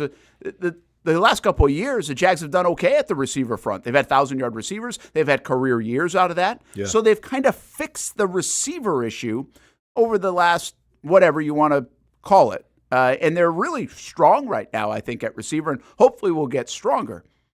The tight end spot, Mercedes Lewis holding it down for a while. They had from Brady to others over the years. They were pretty decent in that spot. Mm-hmm. But for a gap, they weren't. And now they seemingly have fixed it. With Evan Ingram, again, we'll see about Brenton Strange. I think there's upside to that guy. Luke Farrell is wherever you want to label him, but he is what he is. I mean, he's part of the tight end room, and he has a job to do, and I think he does it pretty well. And now you add some more depth here with Dora. Like, they've actually become dynamic again with Evan Ingram alone at the tight end position. So quarterback, receiver, tight end. These are positions that have been historically up and down for the Jaguars. And right now, I think you can make the case that it's up. No, for sure. I mean, I think about the tight end position and going around the NFL and just how much of a difference that can make. Obviously, ask Patrick Mahomes with Travis Kelce, but how many teams right now in the league, Brent, would you say are happy with their tight end position? Like, how many teams would you say, and I'm putting you on the spot, don't get me wrong, like, I don't know the answer, but, like, how many teams would you say, like, hey, if we had that opportunity to upgrade, we'd probably upgrade? I would say there's probably a group of we saying 22 20? Yeah. to 24. That's kind of what I'm saying, too. That's what I'm leaning towards. And the fact that the Jacksonville Jaguars can say, nah, we're all good. We'll stay. I don't got to push anything. We're good. That means something. So, yeah, wide receiver, you know how I feel about that. I think that needs to be upgraded as well. But from the tight end standpoint, you can say a lot about your tight end position that a lot of teams in the NFL can't say. So that's an advantage for sure. Yeah, and I think, listen, just to finish this conversation about the Jags, like, I think pass rusher has always been one of those too. Like, the Jags, if you go back and look at the history, the fact that Yannick Ngakoue and Calais Campbell are like second and third all time in sacks. Well, now Josh has passed them by, but going into last year, we're second and third, I think, all time in sacks, and they played it for like 3 years. Yeah. Didn't that say a lot? I mean, Tony Bracken's way above everybody else, but Josh is going to become the sack leader. And now Trayvon Walker, like what they did last year in the history of this organization, there's a lot of significance there to be good in that position. The Jags have been good in other spots, defensive line, from Henderson to others, from Marcel Darius. I mean, they've had good linebackers over the years. They've had good people in the secondary, from Rasheed Mathis to Jalen Ramsey to others. I mean, the list goes on, Donovan Darius. But there are just certain positions, especially what I put since 2005, that haven't been great. Now, the Jags haven't been great in a lot of positions over that time. But pass rusher, they've definitely upgraded and feel like they're in a good spot. Wide receiver, definitely upgrade and feel like they're in a good spot, maybe even get better in this draft. Tight end, they've found it again and are in a pretty good spot, to Austin's point. And I would say quarterback is on that list as well because they feel like they've got their quarterback. So, I mean, that's a good sign here in Jacksonville that those spots that have been perennially tough to be good at, the Jags are pretty good at. One other note on the tight end spot that you say. I think in part the league, or a lot of the league, 2/3 of the league, 3/4 of the league, one number you want to jump on, doesn't feel great about their tight end is because the bar has been raised so high, right? I mean, even the Waller year that he had, but obviously the Kittles and Kelseys have raised the bar of good or great or how good you want to be at that spot. And really, if you go back to the New England Patriots from Gronk and, well, when they did have Gronk and Hernandez, but Gronk, the good teams have had really good tight ends, and the game's changed in that. Hey, Doug's team with Ertz, right? Yeah. And the Eagles even currently have been able to fill tight end. The Baltimore Ravens have had Mark Andrews, good tight end. So I think the bar has been raised so high when it comes to tight end that the separation now between the good and the average or not so good is pretty wide. Absolutely, because they're called upon so much now, where if you have a tight end, that can make all the difference in the world. I agree with you. There's another football topic that I want to get to. Arik Armstead, what's he got, his own podcast? Is this going to be a thing? Like he's got his own. Did you see this? I saw the video, but I don't know if he has his own podcast. I don't know. I think it's his own podcast, Okay. So that's my guess.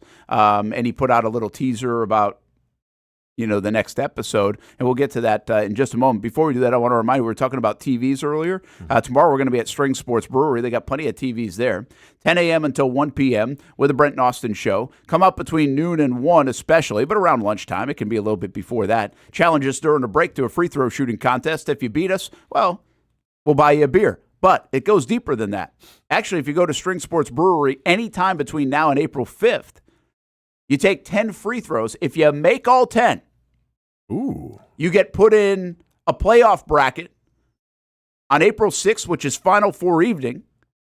And then if you advance past that, you get to the final bracket on Monday, which is championship night, and you get a chance to win a 65-inch TV out of that. So, and what I've been told is it doesn't matter if you're like amateur, pro, YMCA star, whatever it is. You play college basketball, high school basketball, you can go over there and enter. They want a lot of folks in that playoff to have a lot of fun on that Saturday night, April 6th. So you have between now and April 5th to go over there, shoot 10 free throws. And if you do it tomorrow between noon and 1 and you beat us, well, then we'll buy you a beer at String Sports Brewery. So there is that. As for Arik Armstead, Hamby, I think you have the sound. Listen, as he sounds very respectful, but also obviously was a little bit miffed at the San Francisco 49ers. A lot has happened this offseason. I'm no longer with the 49ers. I have a new team. First off, I want to say, I don't have any animosity towards the organization, Kyle, John, the York family. I did feel extremely disrespected. They extended an offer to me, $1 million, 9 years of me being there. The fans deserve to know what happened. I had to make some decisions. So that's hey, that dude's really pissed. He said Kyle and John. Didn't even hey, Coach Shanahan, Mr. Nah, Kyle and John. Mr. Lynch, nah, John. Get us in the mind of an athlete here, though. Seriously, I get the disrespect, but these guys are really smart, too. They know it's a business. I mean, there's only so much room to do things, but it doesn't mean it can't tick you off for what you've done. Obviously, he's been a huge factor in their community, in their locker room, but also been very good on the field. Yeah, I think with Arik Armstead here, and listen, I don't know his personality. I don't know what type of guy he is. But what I do know is that I feel like he was a leader on that defense for a long time. And I'm not sure in terms of the salary cap, in terms of who they have to pay, who they don't have to pay. But anytime, and it sounds like he got lowballed, right? Is that what we're? No doubt. Yeah. So it's almost more disrespectful to lowball you as opposed to just be a man and say, hey, man, it's impossible to keep you. Like here's a lowball offer because, well, you've given so much, you sacrificed so much with your body and your mind and everything. But here's a lowball offer because it's San Francisco and we drafted you, so stay here. That would take anybody off, regardless of your football player or just working a 9 to 5. So I can definitely see where he's coming from. Yeah, I think everybody feels like they have their value, all this stuff. They understand it's a business. But what's interesting about San Francisco is you would look on the outside looking in and say, hey, San Francisco, really well-run organization, right? Mm-hmm. Especially the way they've been. I think something like that with Armstead, but also did you see the Ayuk stuff this week where they basically said they don't want to trade from the owners' meetings? I think it was John Lynch, like, hey, we don't want to trade him. We'd love to come up with a deal with them. We want to figure it out type of deal. And I don't know if Lynch went as far in that comment to say they've offered him something or they're going to try to work to something. But basically, Ayuk called the bluff. Mm-hmm. It was like, what are you talking about? And used a whole bunch of emojis to show it. Okay, I didn't see this which included part. the bull, which included the poop emoji. Nice. Okay. Yeah. I think it was money talks and you know what walks is what it ended up being. Interesting. So I find it fascinating when the organizations that we think are really good also have a little bit of this at times, because the Patriots, who were really good, had some of this. They had some internal stuff going on, and out the door they did. And really just look at the way I think the whole Mac Jones and everything else, that continued to be a problem. It just shows you winning can hide some of the stuff. It goes back to what I always say. There's a baseline level of toxicity in an NFL organization, in a building, that exists because of ego, money, salary cap, wins and losses, personality, like you name it. It's designed for it. Yeah. I mean, it's really designed for it the way it's built. And if you win, you hide that. If you lose, it's exasperated. And so for all these other organizations, the Jags over the years, the Browns over the years, the losing organizations, you feel like, these are terrible organizations. Yeah, they run horribly. Now listen, some are, and some misstep, and some make moves and decisions and get themselves into things that other organizations probably wouldn't. But I do think this is a reminder that, hey, it isn't all sunshine and rainbows in every organization across the National Football League just because they've gone to the Super Bowl, just because they've won. I mean, look at Kraft got called out for the NFLPA stuff. Kansas City got called out for the NFLPA stuff. Like, there's a fine line between glory and a mess. I've told this story before, and I'm just going to shorten it up real quick. I found this out firsthand when I went to go sign my contract with the Seattle Seahawks.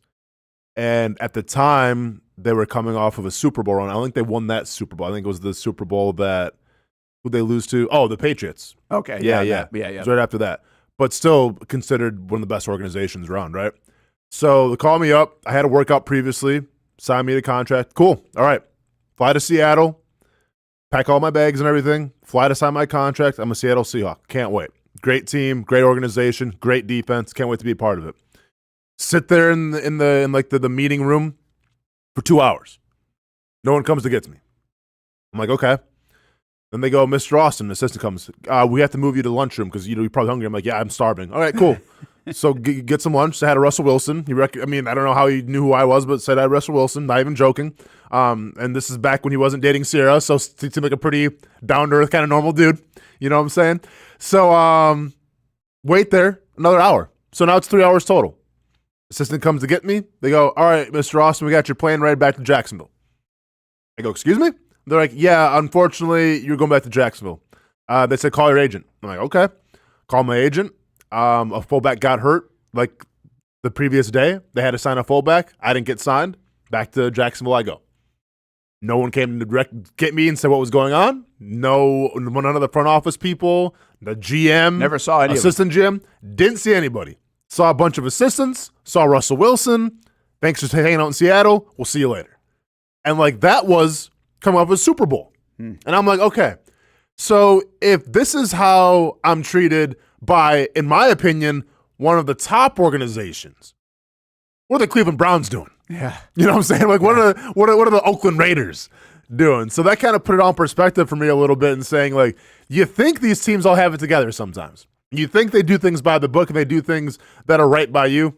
Nah, man. Sometimes they don't. Listen, there are poorly run organizations. There are poorly run businesses. There's leadership that's not good from the top down. There's missteps. There's a bunch of different things. Like, I don't think this is easy all the time. But I just put out there, I was like, I do think the recipe that people follow in the NFL, that you have to follow to a degree, and probably the eyes and microscope that it's under, I think lends to more toxicity in NFL organizations, again, as a baseline before we even go up and down, than any other sport.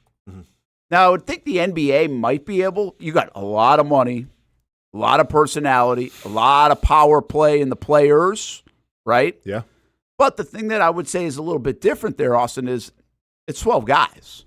True. And really, at the end of the day, it's like 4 guys. Yeah. You know? Yeah. Because those are the power players. Yeah. And with all due respect, I mean, they're great athletes, but it's not as physical as, you know, like it's not toxic macho-ness. Like, I feel like that's a good point. Like, you're not like, well, you might battle out. We've seen some really practice. Draymond Green seems to think differently sometimes. But I think you're right. Actually, that's actually a good point, is that now you add even in the practice time where your 53 are going against each other, trying to earn spots. Like we talk about this all the time when you have like training camp practices with another team. The young guy trying to earn his way, and the old guy's like, dude, I'm just trying to get a little work in here, right? Just see that kind of stuff. I think the dynamic is so different. Baseball, I bet baseball can be pretty toxic because it's 25, 30 guys, and it's a long season. Yeah. Like, if you don't like your group in Major League Baseball, oh my gosh, that must be a miserable year. Long season. It's a lot of games. It's a lot of flights. It's a lot of hotels. It's a lot of time together. Like, it's hard to hide it. Yeah. And at least I would say that in football, like, you're separated because you might be the offense and defense. You can get away from whoever, right? Even position groups on your own defense and offense are away from each other a lot of the day in meetings. True. I don't know if you really can do that in baseball. You're kind of like all moving together. Yeah. You know, on planes, hotels, clubhouses, batting practice, games, dugout, all that stuff. So I think maybe baseball is even more toxic organizationally than I think. I just don't think it has the microscope and the pressures that come with the NFL, and I think that adds to it. But I think, the travel, especially if you're not doing well, that can wear on your mind and your body. I think baseball is tougher than a lot of people think just because of the travel. No, the travel it definitely is. But listen, if we take one thing away from this whole Arik Armstead conversation, Hamby, it's the fact that you better start calling Brent Mr. Martineau. So I'm going to tell you, I'm just trying to give you some free advice. Take it or leave it. I don't care. I think what's it's on you. I think what's pretty wild to me, I guess, I don't know, 10 years ago, you think like Arik Armstead would share this? Like a player would share that? He did, again, very respectfully, like very nicely. He was like, thank you. But just to let everybody know, so I'm transparent with the fans, like, this wasn't cool. I've always been under this assumption. Like, when I got cut twice by the Chicago Bears in one day, horrible. I was pissed off at the world. But then when Sports Illustrated comes to me and says, hey, write an article about you getting cut from the Bears, what did I do? I took the high road because I was afraid that if I badmouthed the organization, I wasn't status to be like, speak my mind, because I'm just trying to make a team. Yeah. Arik Armstead, all-pro, Pro Bowler, respected in NFL circles, respected amongst his peers. I felt like even 10 years ago, you could say whatever you want, man, because teams are still going to bring you on. So you have to ask yourself, like, does the talent outweigh what you would, I guess, air out your laundry in a way? And for Arik Armstead, absolutely. And this was mild. I mean, it wasn't. Let's not blow this out of proportion. I mean, I just still called him Kyle. I thought it was pretty interesting, and it's no different. I don't know how it ended for Calais in, say, Arizona, where he had spent a lot of time. Like, I kind of forget. Like, did he want to hit the free agent market? Did he know that they weren't going to be able to keep him? Did it? It's funny how often we compare like Calais and Armstead, but their careers kind of mirror each other with how long they spent in a certain stop and where they are in their career and age and what they've been able to do. Yeah. And like the story really here in Jacksonville was when Calais got traded, they would have liked to keep him. But I think they asked him to take a pay cut. He's like, well, no, I mean, I'm still playing. I can still deliver. Yeah. You know? Yeah. So, and again, like that's a organizations don't like asking that. But if you really want to keep a guy and that's your last resort before you got to move him, then it might make some sense to ask and feel it out. And I think there was all respect there. I think they understand it. But I mean, that's kind of part of the reason I think why Calais ended up moving. It's like, hey, why don't you go to a place where you can win right away? We're kind of retooling this thing a little bit. We don't think this is going to be like our winning year. Yeah. And for $15 million or whatever he was making at the time, it didn't make a lot of sense to go through some of that. Now, in hindsight, it felt like it would have made some sense. Yeah. From a Jags perspective, to keep some more veteran leadership around the locker room. And you know how I feel about it, right? Like I've spoken this many times. You're not only paying for the guy on the field, and maybe you can make an argument and say, okay, he's getting long in the tooth. How many more years does he have left? But you're also paying for the experience. You're paying for the leadership in the locker room. And those things can be priceless sometimes. And especially a team that was young, that was undisciplined, they needed a guy like Calais. But I also think, like, all right, you asked him to take a pay cut. I'm sure he handled it as professionally as he could, but still felt probably a little disrespected. At the end of the day, though, the Jaguars did do right by him, and they put him on a pretty solid team in the Baltimore Ravens. You know, like they try to get him a Super Bowl. Right. So they try to do right by him, and not every organization, I feel like, would do that. So you got to respect that. Now, he chose to go to the Falcons, which is beyond me. I mean, Atlanta's a cool city. The team at the time with Arthur Smith, I don't know what you're thinking there, Calais, but hey, you're still doing your thing. You're still balling out. But, man, Super Bowl in Atlanta with Arthur Smith, probably not. I think it sounded like he really liked what Arthur Blank and what he could do in the community and everything else. And then they do have talent. They bought into Ritter. I mean, the bottom line is he got sold on Ritter. And everybody did there, including the owner and everything else, and it just didn't work out. Obviously he was in last year with the Jags too, but I don't think the Jags could give him enough playing time as Atlanta was going to give him. And he had another good season, man.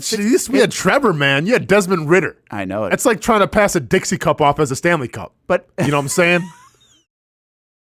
And yeah, I can say that because I had Kyle Pitts as my fantasy tight end. It didn't work out so well, and I'm still upset about it. I can tell. Well, dude, I mean, I took him like the third, fourth round. Throw him the ball. Sorry. The Jags, though, would have been advantageous to get Calais. Yes. End up with 6.5 sacks. I don't know what he does in this defense, but even to have that, I mean, obviously the Jags didn't deliver on the interior of the line that way. Yeah. So I thought Calais played really well again. I think they might even have poked around on Calais again this year before signing Armstead, and it'll be interesting to see what happens with Calais Campbell. But it's just a wild dynamic in the NFL, how all this changes. And even the good guys, the Armsteads, the Calais, it is a business, and they know their value. And that's what makes them good at what they do. And makes them good like for the NFLPA and makes them good for locker rooms. And you got to learn that side of the business along with play well and look out for the next guys coming up. Let's take a break. Coming up, we'll start to get into our MLB predictions. Leave Kyle Pitts alone. All right, it's not his fault. I'm going to draft him again this year for fantasy football. I'm going to do it again. Yeah, the chat going I'm sick in the Kyle head. has been the Pitts. I'm sick in the head, Chris Brent. Berman there. I think my whole family's going to have an intervention for me if I draft Kyle Pitts again. Big bounce back year. That's what I've said the past 3 years for him. For Kyle Pitts. Hey, shout out to Dan Edwards, Jaguars' longtime PR man who's now retired, lives in the area. He's a really good man and a great PR guy. And he was honored recently by the Pro Football Hall of Fame as a recipient for one of their prestigious awards and service to the NFL. So congratulations to Dan Edwards from the Jacksonville Jaguars.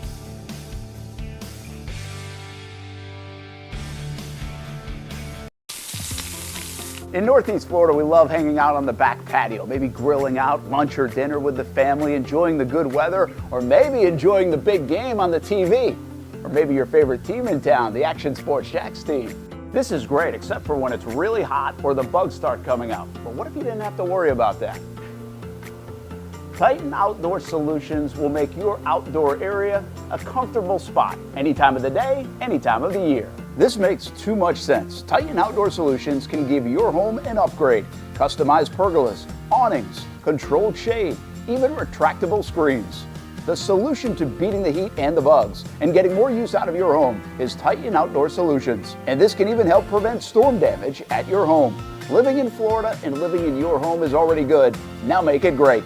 Quality products, custom work, locally owned and operated. Visit TitanShuttersAndScreens.com or call 904-484-7580. It's a new logo, new branding, but with Bold City Heating and Air, it's an old school approach. One of the few locally owned and operated air conditioning businesses left in Jacksonville. And with that comes the perks we miss in the big business world. It's every customer counts kind of service, from when these trucks have pulled up to my home over the last couple of years and when they pull into your driveway as well. From communication to pricing to the actual service, everyone at Bold City Heating and Air cares about you. You know who is coming to your house.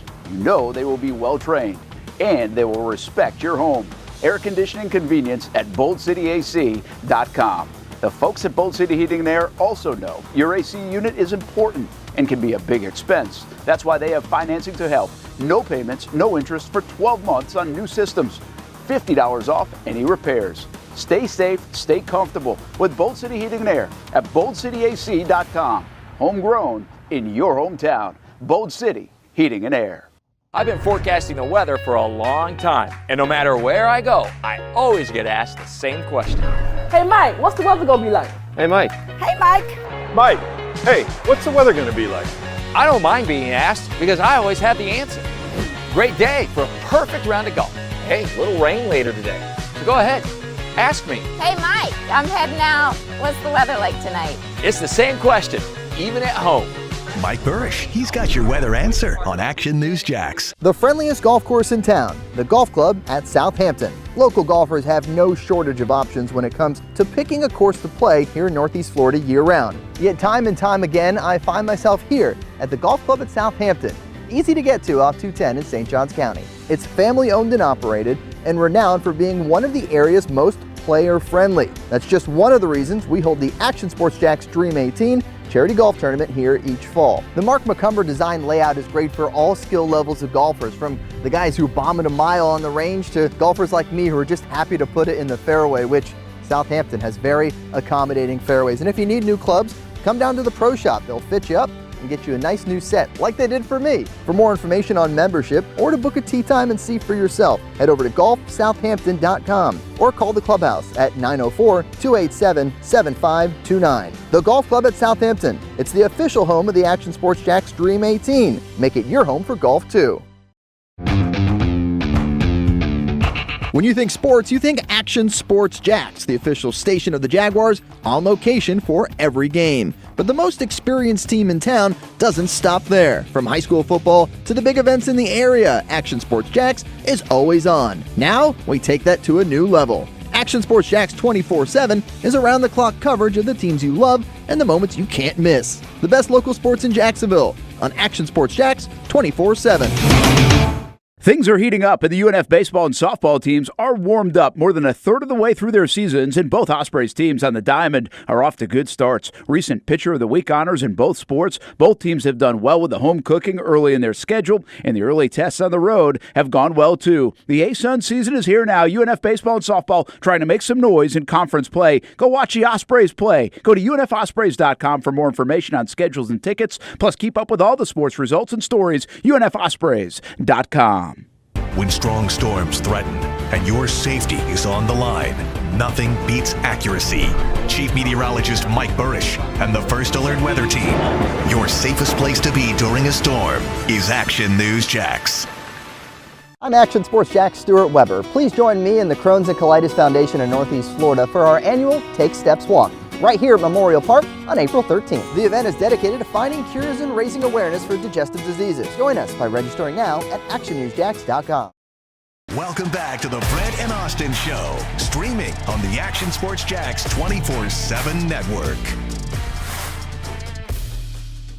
Hey, welcome back on a Thursday, Major League Baseball opening day, which kind of doesn't feel like it because of the rain here and obviously the weather up in the Northeast because the Mets game against the Brewers has been postponed, and the Braves and the Phillies, which could have been a really good one to start the year, they'll have to wait till at least tomorrow. That, too, has been postponed. But interesting times in Major League Baseball. Listen, if you like baseball, this is a cool time of year. Plus, we just add another sport to the calendar. What the heck, right? Something to do every night now for the next 7 months because there's always a baseball game being played, even if it's a light night in other sports.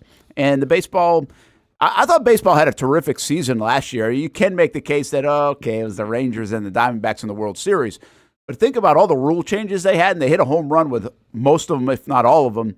I'm not saying I'm the biggest fan of all of them, but I do think it worked. And I don't know if we talk about that enough. I mean, Major League Baseball has missteps all over the place, at least since I've been alive, from strikes to steroid era to just a butt. I still think Pete Rose. Are they going to let Pete Rose in now, with all the gambling that takes place yet? I mean, does that allow him to come back in? I'm not even talking about Otani. I know people are joking a lot about the Otani stuff, but I'm serious. Now that it's in the game, does that allow them to bring Pete Rose? This is a soft landing spot to get him at least into the Hall of Fame. You would think so, but once again, I wonder if they just, because baseball is kind of rooted off tradition as well. So, at that time with Pete Rose, and listen, I'm saying Pete Rose should get in. Don't get it twisted here. I think the guy deserves to be in because he didn't bet against his team, right? He bet on himself. Yeah, I think there's all sorts of who knows what Pete did. Okay. I don't even know where that's at anymore. I guess I've lost track of it over the years on what. All right, yeah, if he bet I think the idea there is that if there was any betting, it was betting to win.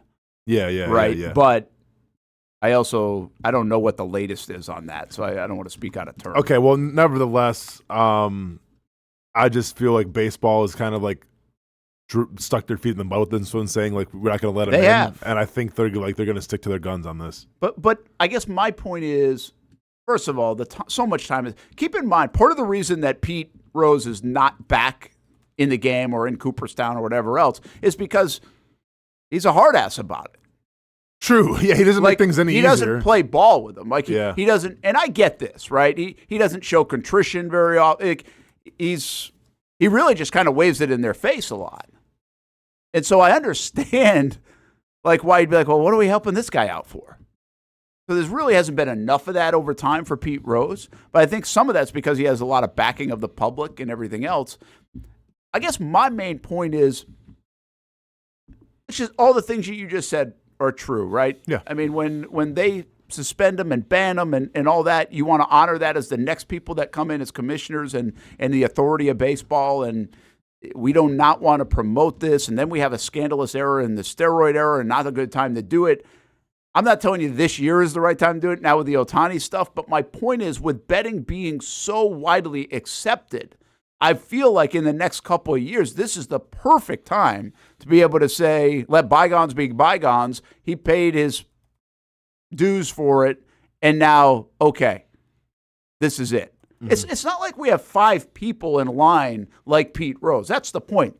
If you let somebody in and you acknowledge the steroid era and you allow, I think that's the problem with the voters. If they allow Roger Clemens in, do they have to allow Bonds and Palmeiro and everybody else, right? Yes. Right? So that's not the case with Pete. This is a total one-off thing with Pete Rose, which I think now the landscape of betting allows you to have a softer landing spot, even for the critics. And by the way, I just don't know if you did a poll, how many critics there even are. I think it would be a popular decision. Yeah. Hamby, you're 23 years old, so you're young. Do you even know who Pete Rose is? Bro. Very familiar with his work. First of all, it's Mr. Martineau. It's not bruh. Very familiar with his work. Call Mr. You're very familiar with this. Give me a break. Can't believe he just broed you, man. How do you feel about it as a young guy? I'm interested in this about Pete Rose. I don't care. He was the best hitter of his era, so he deserves to be in. But I'm against you. I mean, I was biting my tongue yesterday when we were talking about the PED guys. Thinking they should have their own corner. That's one of the biggest jokes I've ever heard in my life. Wait, really? So you don't think Barry Bonds and company should be in the Hall of Fame? You remember what Barry Bonds looked like before he got on PEDs? I don't care what Barry Bonds looks like. I care what Barry Bonds did for the game of baseball. And I can tell my son one day about Barry Bonds. That's what I care about. I'm telling you, before he took steroids, he was about 190 pounds and hit 8 home runs a year. And all of a sudden he's hitting 60. That's not fair to everybody he faced. I'm not going to wag my finger and talk about fair because that's not my thing. But that, you can't be in the Hall of Fame, if the reason that you did what you did was because of you took steroids. That's pretty interesting. Yeah, but see, this is what I think here's what I invite you to do. Go back to the early 90s, mid-90s when he threw in 3 MVP awards before he looked like he had a watermelon for a head. Get him, Brent. And so that's my point with Roger Clemens. That's my point with a guy like with Bonds. And I think you can make the case with a lot of these guys. And there'll be a line there. Like, I don't know. Where does Palmeiro fit? But here's the two guys that doesn't matter when they started, how much they used, what they did after they did. Barry Bonds and Roger Clemens were Hall of Famers. Yeah. Like, they were Hall of Famers before everybody started talking steroids. Now, Mark McGwire, we can have a debate about that. No, seriously, we can have a debate. But those two guys, I don't really think you can have a debate. Alex Rodriguez, he's a Hall of Fame player. Is Rodriguez in? No. Rodriguez is linked too, right? Yeah. I get lose track of this stuff. I've had these conversations for so years. Yeah, no, I hear you. Man. But yeah, this is what I just totally. And here's the other part of this that really resonates for me when it comes to the steroids, where I passionately disagree with you on this, Hamby. And I'd love to get you on my side on this, because there's two things about it. One is, if you tell me that baseball had no idea that steroids was going on, I call your bluff. I think that is bull.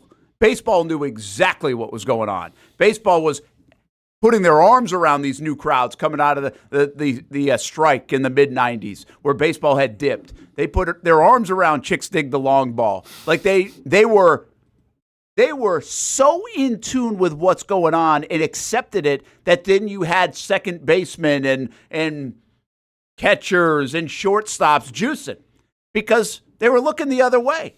So they set the parameters to not punish, and once they didn't punish, you allowed everybody to go play by similar rules. That's why we had such widespread steroid use, because guys were like, listen, if I don't hit a home run or a double or whatever, I'm out of the game. That's millions of dollars. Like, I got to do this just to keep up. Yeah. And so that was Major League Baseball's fault. Like, absolutely Major League Baseball fault. And then the other thing is, doesn't matter whose fault, doesn't matter who took, doesn't matter whatever. Cooperstown, to me, is supposed to be like a historical representation of the game. And so that's why I say, build a steroid wing. I've got no problem bringing my kid there, grandkids there now will be the next thing at some point, and say, here's the history of the game. Look at all the great players. You know, these guys were great too, but they cheated. But they also did things that people will talk about forever. That's why I think Pete Rose should be in. You can say Pete Rose bet on the baseball, but you can also say he's the hit leader. Sure. So I think those things are not separated. I think that's what Cooperstown, you invite the greatest players to ever play, but you can do some of that with an asterisk now. That's okay to have an asterisk near their name, and I do think that's why I would build a steroid wing. It would not be mixed in with everybody else. It would be the steroid era. Hey, baseball, you embraced it while it was going on. Embrace it while it's still a thing. It always will be a thing. Embrace the era. Put it on the TikTok reels. Make it happen, Hamby. And that's going to be fresh to print. No, all I think about is this. Whether it's Reggie Bush losing his Heisman Trophy, whether it's Barry Bonds and company, they're trying to erase him from the game, like, it's stupid. Like, was there cheating? Sure. But that doesn't change the impact that they had on the game. And to me, a Hall of Fame, stats, all that stuff, it should be about the impact that they had on the game of baseball. And Barry Bonds, at one time, when I was coming up as a kid, had an immense impact on the game of baseball. He was the biggest story in baseball. He brought eyes to baseball. So to sit here and say, like, you're going to punish him and try to remove him from the history books and remove him from our memories, it's absolutely stupid, especially on a sport that is so entrenched with tradition and history and everything. And you expect to kind of like in Men in Black just go click, like we're not going to remember it. I remember Barry Bonds, and I'm telling my son about Barry Bonds. My son already knows about Barry Bonds.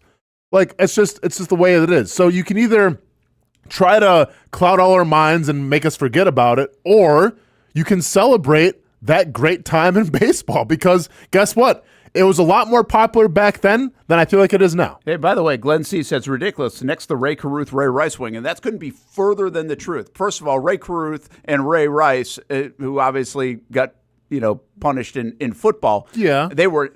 This was not stuff that was supported by the NFL at all. Anything that they did. And Major League Baseball turned the other way on the steroid era. So there's that difference. And maybe to top it really off is Ray Caruth and Ray Rice are never Hall of Famers to begin with. Like they're not close. Barry Bonds and Roger Clemens are two of the great players to ever play the game, with or without steroids. They really are. So tell the whole story. You got to tell the whole story. You can't just remember the last couple of years. The whole story is really two different stories when it comes to especially those two players in their playing career. There was a first half and a second half, essentially, in my opinion. All right, that's my monologue, Jason Hamby. What do you have today on Major League Baseball opening day? Yeah, we're gonna slow it down and ease our minds. Prepared a little piece that I would like to share. Hurry, before they start eating each other in the comments. It's starting to get intense. Here we go. Opening day. There's nothing quite like it.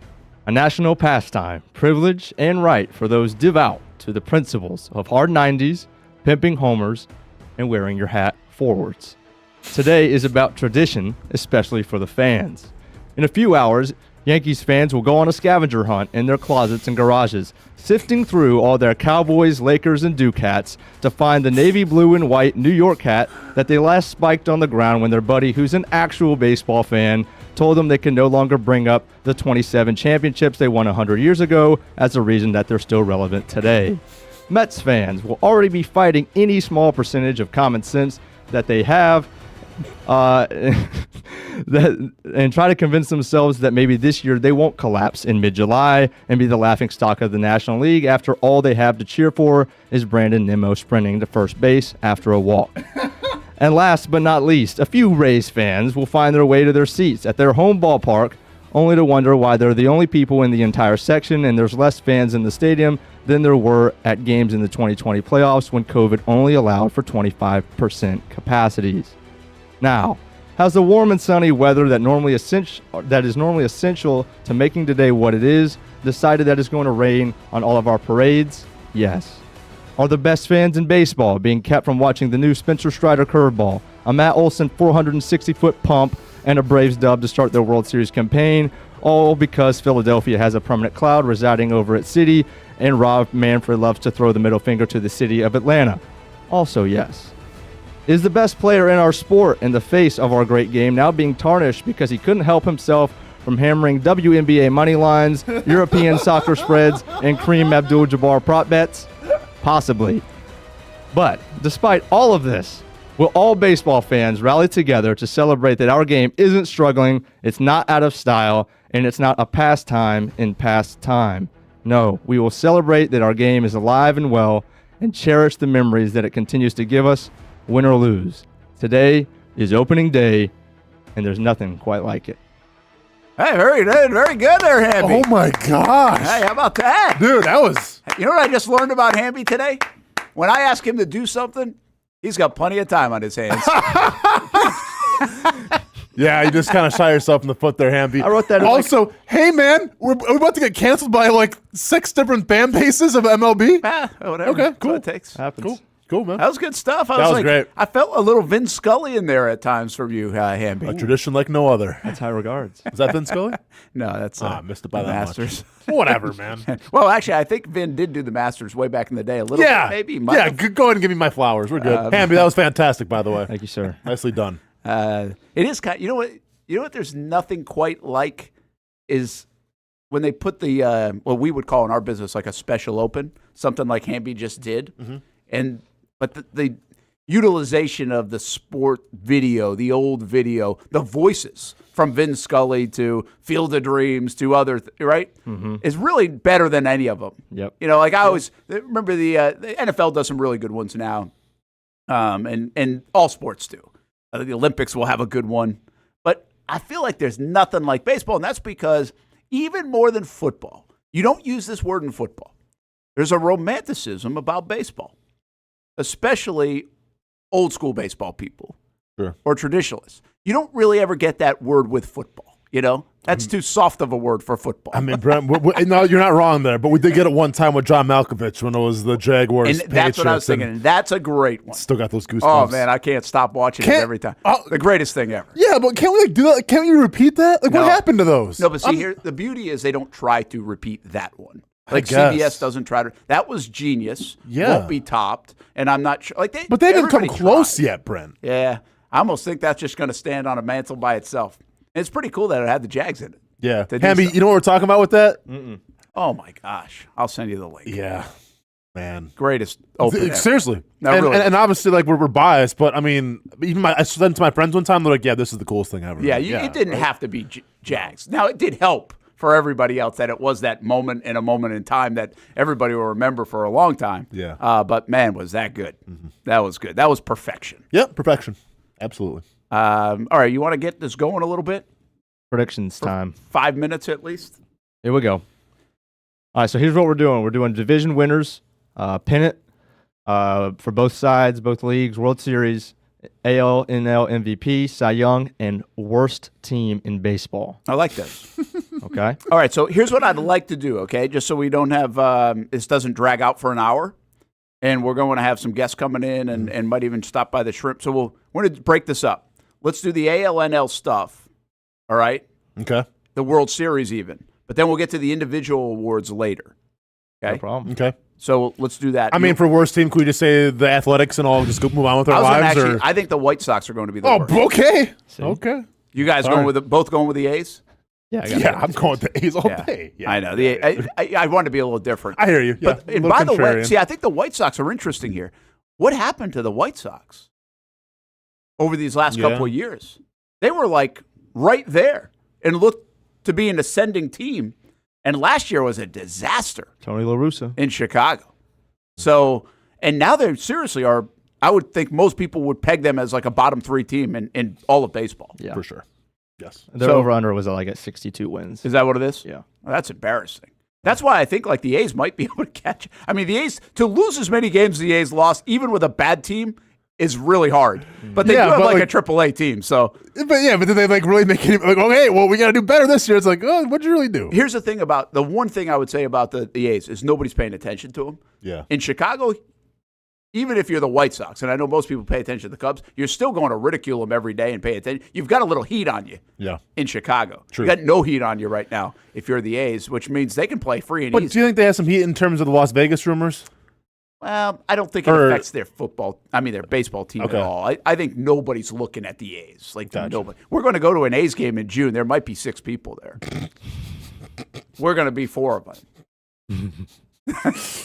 Seriously. Yeah, man. I know. I hear you. And people are like, why are you going the A's? I'm like, well, because it's like the last time to go. It'd be our only chance to go catch Brad Pitt really. ain't walking through that door anytime soon, man. Help that team out. All right, so go ahead, Austin. You got it? I mean, should we just go one by one? So, like, I'll say my AL East team, then you go? Or No, I think you run them down. It'll be quicker that way. Okay, cool. So, in the AL East, go ahead and call it your Austen Lane Degenerate Bet of the Year. I'm taking the Toronto Blue Jays. Woo! Oh, I like it right off the rip. I'm taking the Toronto Blue Jays. I think they underachieved. I mean, I say underachieved. I think they did well last year and didn't have their supreme talent playing at a high level. I think that changes this year. Give me the Toronto Blue Jays. AL Central, I'll take the chalk here. I'll take the Twinkies. And then AL West, I'm also taking some chalk, and I am going to take the Astros. All right. Who do you got win the pennant? I mean, do we have to wait? Don't we have to go? Yeah, we can do that. Okay. Go ahead, Hamby. You see what this is? This is Brent doing some last-minute homework before he makes I already did my homework. That's Mr. Martineau again? I'm actually trying to tweet to get people engaged with us Okay, here we go. I'm going to take... Hey, basically saying, don't wait what I'm doing over here. I'm doing just fine. All right, Hamby, what do you got? In the AL East, I'm going to take the Orioles. Okay. In the Central, I'll also take the Twins. And I have some interesting stuff that I have planned for the playoffs in the American League. But division-wise, I'm still going to take the Astros because pretty much 4 out of the 5 Rangers, what will be their starting rotation, is not available at the current moment. So that's why I did not take that. All this chalk, Rangers, Brent. Oh, man. but Sticks to your teeth. We'll get there. We'll get to that in a second. Oh. I am going to take, in the AL East, I'm going to take the Yankees. Oh, Brent! You're literally wearing a Red Sox What are we doing on this show? Are you serious? Brent! I'm trying to win here. Okay. And while the Red Sox are not. Yeah, okay. Man. I'm going to take my fighting Rocco Baldellis and the Minnesota Twins. I really try to find a different winner there, but I just don't know how you do it. Yeah. And I am going to go different in the NL West. I think Texas is going to have a hangover. Although keep an eye on Wyatt Langford, former Florida Gator. He might be like Rookie of the Year candidate type stuff. And they've got a lot of young talent. But I'm also going to say the new manager in Houston will be a little bit of a tough, going from Dusty Baker to a new head honcho. And I'm going Seattle. Ooh, I like that. Seattle was right on the cusp last like year. that. Remember, that was a tight race last year between those three. I like so that. I'll take Seattle. I like that, Brent. Okay. All right, so who you have in the AL pennant? Give me the Blue Jays. Wow. Rolling through the six with my woes. Taking the Blue Jays. Shout out to Drake. I have them going through it finishing right now. 4th in their division. Hey, that's fine, man. You just do you. I love it. That's interesting. So you have. I wonder who you would have. Like, do you have the Rays going to the wild card too? Or you got teams out of the West in the wild card? I have both of my 3 teams in the West and the Yankees as the wild card. Yeah, interesting. You can go a lot of different ways.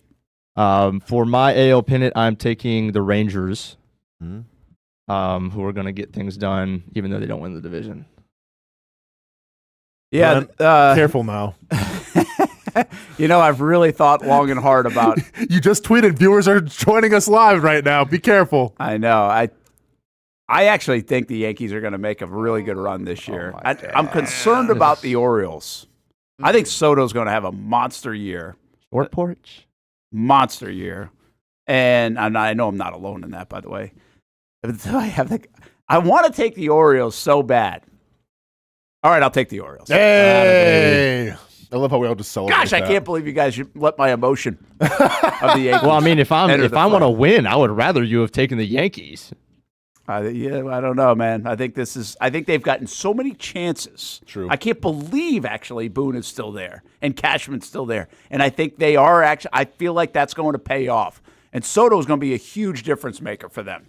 This isn't just like an on base guy. This is an MVP. I mean, he's going to win He's better than. I think he's a better player than Judge. Yeah. And I love Judge. I think Judge. I actually, as a Yankee hater, I still love Judge. I think Judge is a cool athlete and an easy guy to root for. Okay, where are we going? NL? NL East. NL East. Go ahead, Austin. What are we looking at here? Oh my gosh, you're not going to do it, are you? Phillies. Oh my God. Please. Why not? I mean, Phillies aren't bad. Yeah, I mean, I think they have unfinished business. They kind of went out early. Yeah. To the dang Diamondbacks. Top of that rotation's nasty. Just broke my mic a little bit. That's okay. They'll hold it now. Next I have, the NL Central, Brent. Listen. All right. You see the T-shirt. How I feel about the organization right now. I don't care. They're gritty. They're going to find a way. They got a lot of young players coming up. Could have the Rookie of the Year. We'll see. Give me the Brewers. Gritty doing the wiggy. And then the West. I mean, listen, I got to chalk it up to the West. I got to go Dodgers. Go ahead, Abby. Or I'll go if you want. Just so you don't think I'm cheating. I do like the Phillies, but I'm going to go the Braves. Braves are loaded. And I'm going to go with the Reds. Just because this is going to be fun. It's going to be the new Kyler Murray, Daniel Jones. What it's going to be. And I have to go with the Dodgers here. But I'm telling you, keep an eye on San Francisco. I just don't know how you can't go chalk with the Dodgers. They really do look loaded.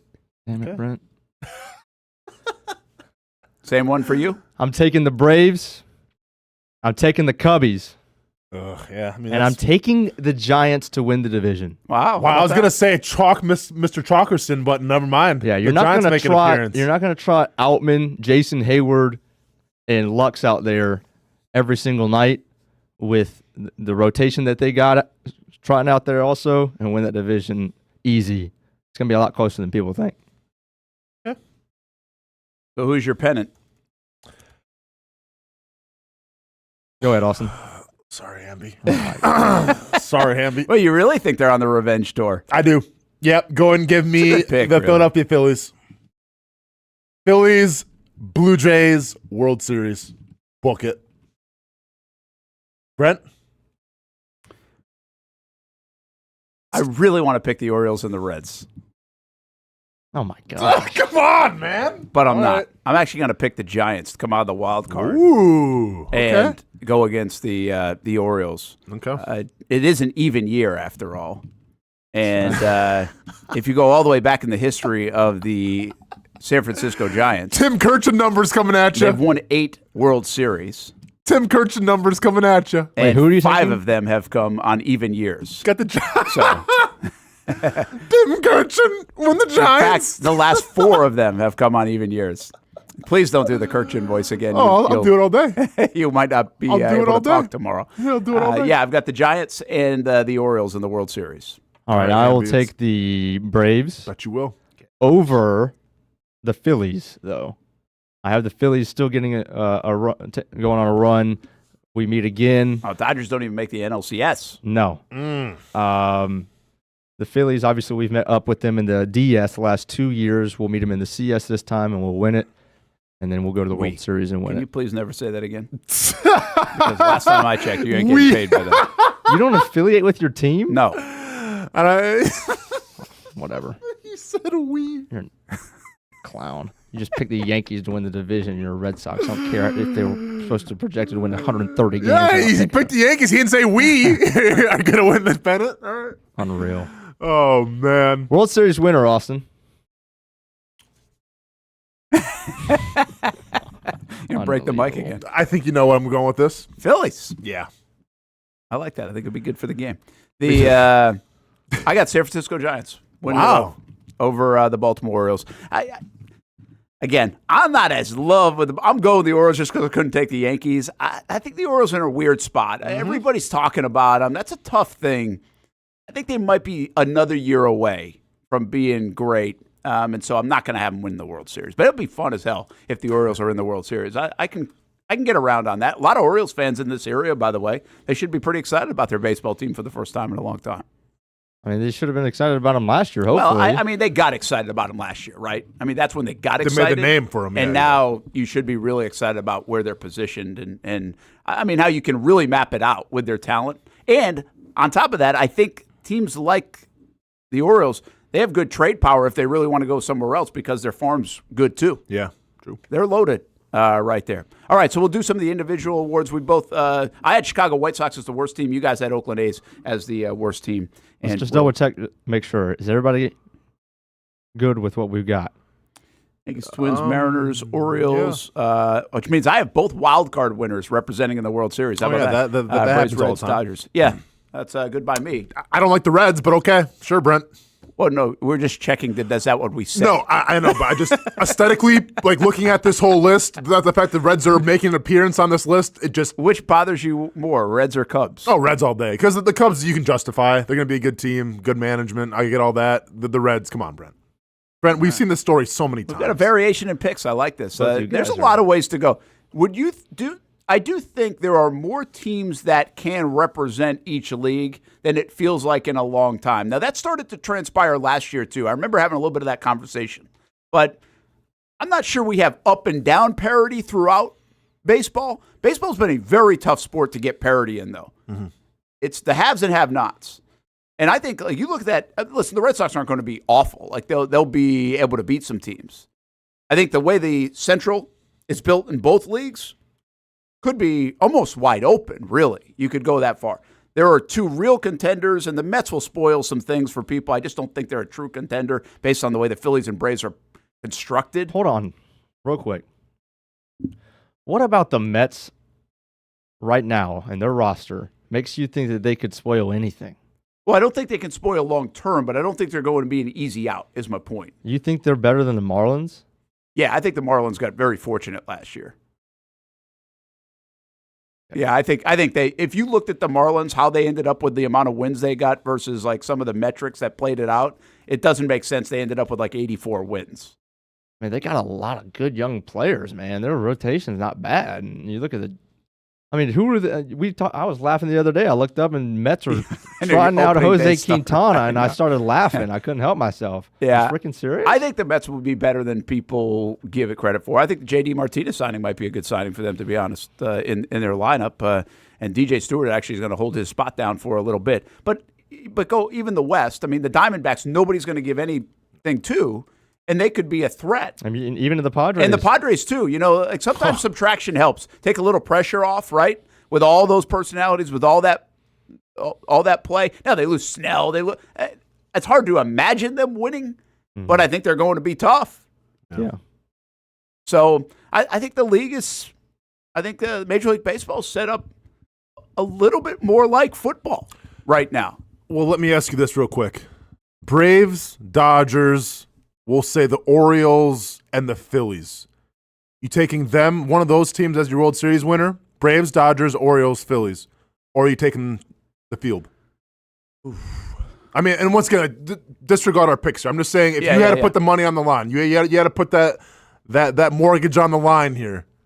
Going down to the docks, talk to Johnny a little bit. What are you telling him? I would take, in I think most years against the top 3 teams, I would take the field. But if you're going to give me 4 and those specific teams, then I'm taking those 4. Top 4 teams. Okay. Brent? I'm usually a field guy here. Yeah. I mean, last year's a great indicator that you should take the field. That's what I was getting at. I mean, a lot of previous years are like, okay, I can tell you who's going to be in the World Series. But I think last year's a great indicator of what we're talking about here in the parity. And by the way, you didn't mention Houston, correct? Seattle, Texas, Arizona. I mean, those are teams that actually were in the World Series and in the postseason. And you didn't mention the Yankees. I was going to say, from a roster standpoint, the Yankees. See, the thing I like about the Yankees, they're going to, if they get Garrett Cole back, they're not going to have to burn him early on. And they get the injury out of the way early, and as long as they hang in, which they will hang in, they might have him late to be able to do what they need to do, which you can make the case the most dominant guy in the league.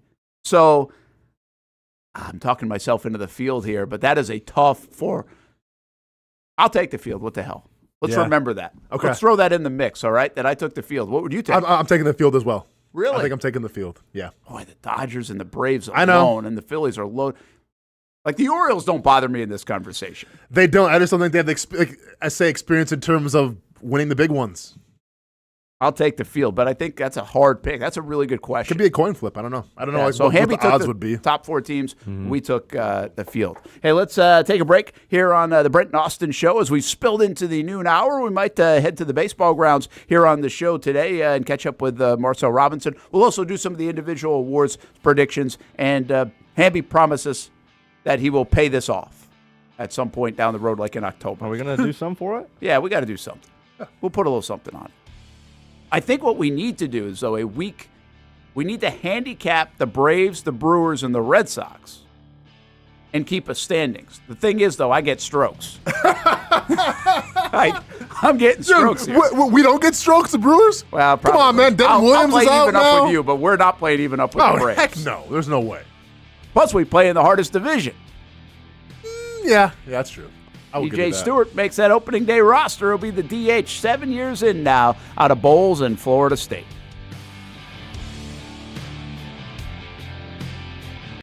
I like to say everybody has a story, and sometimes we are a part of other people's stories. That's the case here at Nimnicht Buick GMC. My family and the Nimnicht family. We've purchased 6 different vehicles from Nimnicht Buick GMC. Maybe you're in the market for a truck. Well, let me tell you about the GMC Sierra. I absolutely love mine. I've had a couple of these. This one's a 2020, but right now on 2024 GMC Sierras here at Nimnicht Buick GMC, there's special financing. A year ago, we purchased a GMC Terrain for the kids. Financing rates as low as 0.9% for eligible buyers on Terrains and no payments for 90 days. Looking for used instead of new? Buy a used car with the Car Bravo program. Nimnicht Buick GMC certifies all makes and models. Let the #1 Buick GMC dealer in Jacksonville take care of you and your family. Come on out and see the showroom, meet the fantastic people, or shop online at nimnichtbuickgmc.com. Nimnicht, your friends in the car business since 1941. GMC, we are professional grade. What started out as better people, better projects just keeps getting, well, better. That's Better Exterior Solutions, ready to help you create a better outdoor experience. Check this out. Motorized pergolas are the latest in technology to transform your outdoor space. Beautiful day? Let the sun shine through. Summer rainstorm? These pergola systems close automatically to keep the weather out. From residential to commercial uses, Better Exterior Solutions has products customized to meet virtually any existing architectural structure. With retractable awnings, screens, and hurricane shutters too, if you want unparalleled quality and expertise, you need Better Exterior Solutions. Get a free estimate by visiting betterexteriors.com. Better Exterior Solutions. Experience better.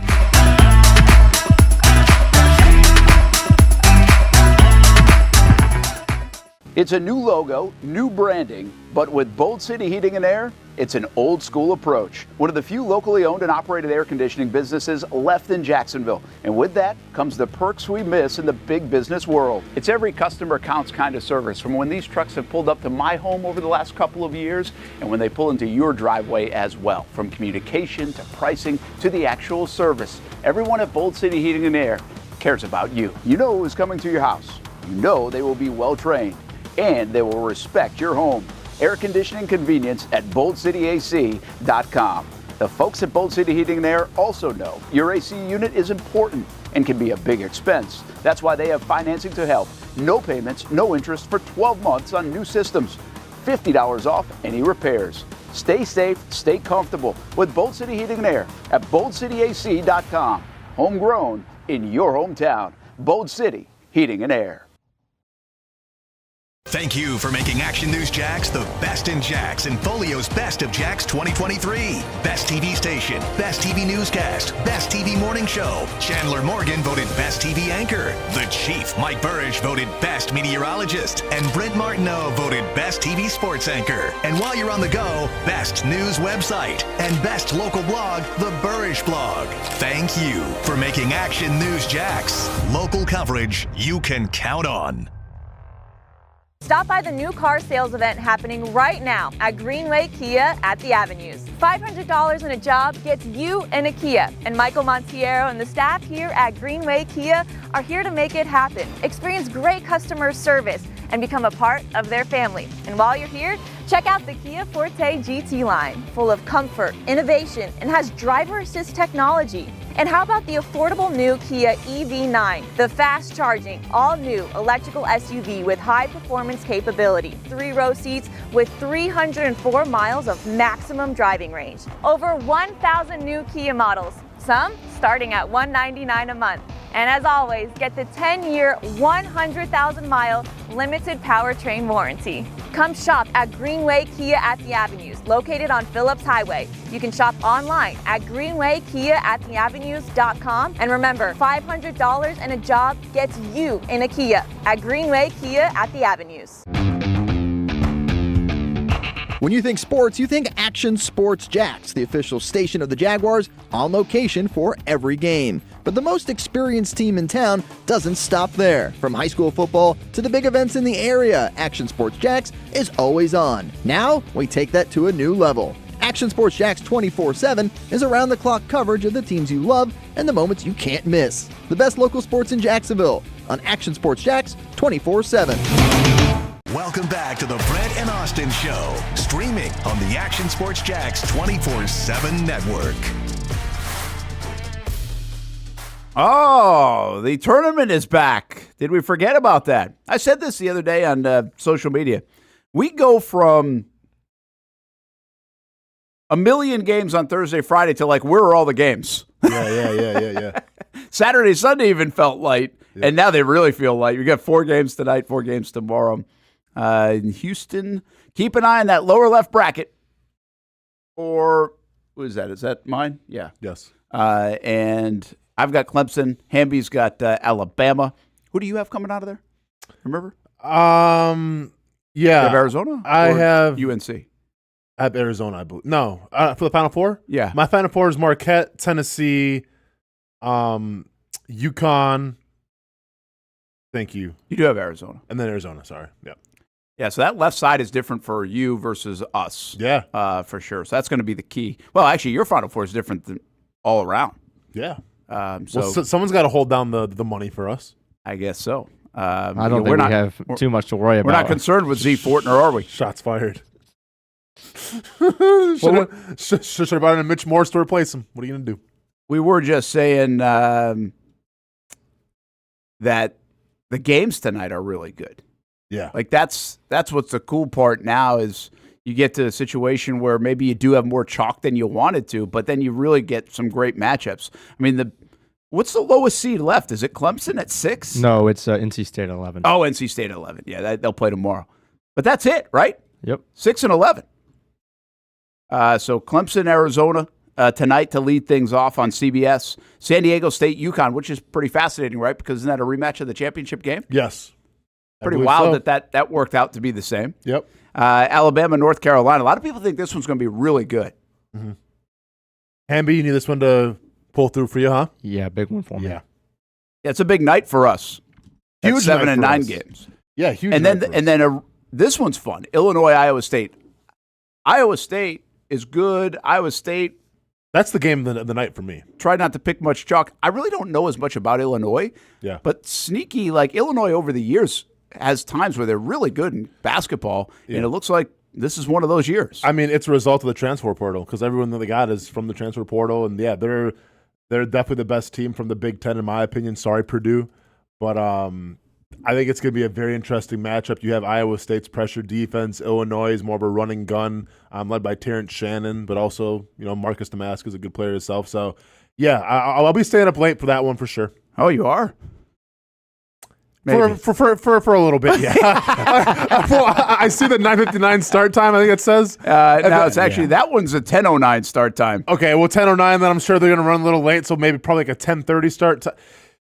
Yeah, I'll probably DVR and check it out tomorrow morning.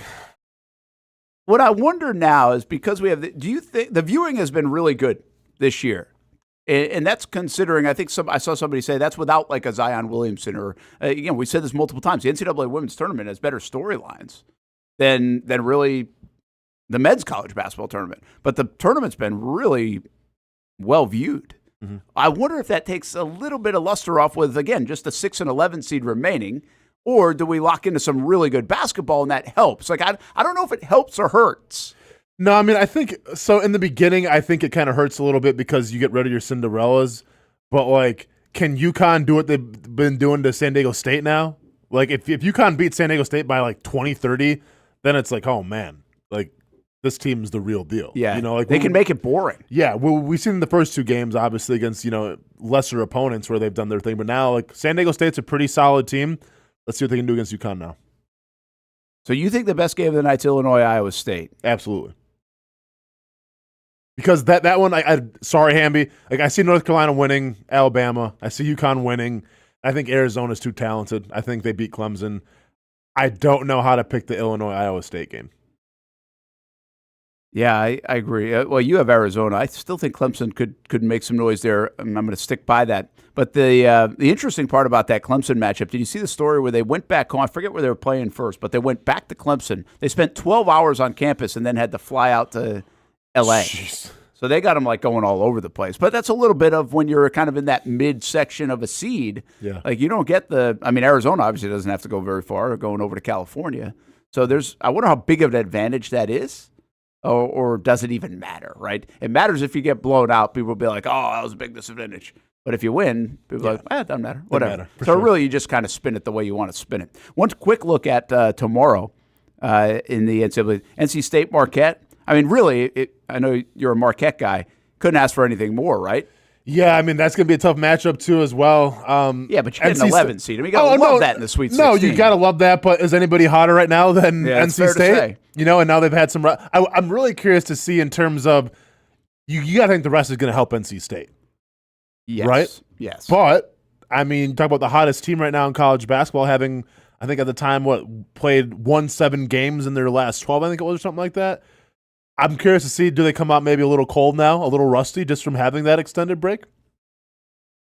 Yeah, that's a fair point. It's kind of like, I say this a lot in baseball, you want to just keep rolling. If you're hot, it doesn't matter. Go on adrenaline and keep it rolling. Gonzaga-Purdue, I love it.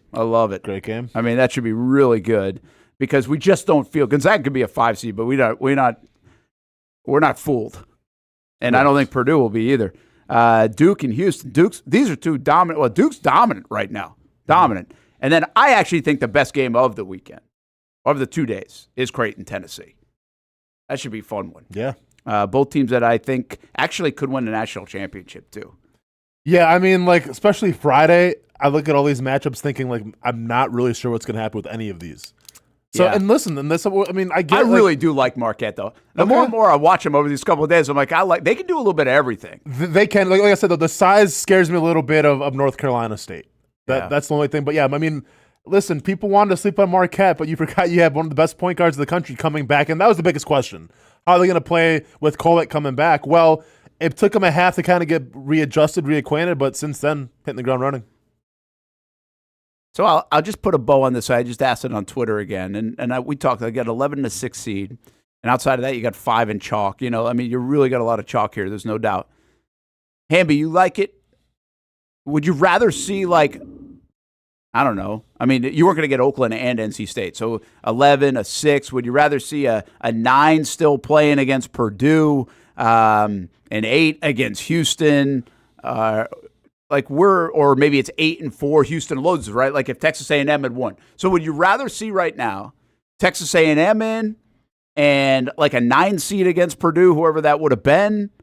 I guess that would have been the second round game, so that wouldn't make so much sense. Or maybe 9 and a 5, so somebody beats Purdue early, like it happened before. And we do have one double-digit seed, so I mean Cinderella still is in the dance.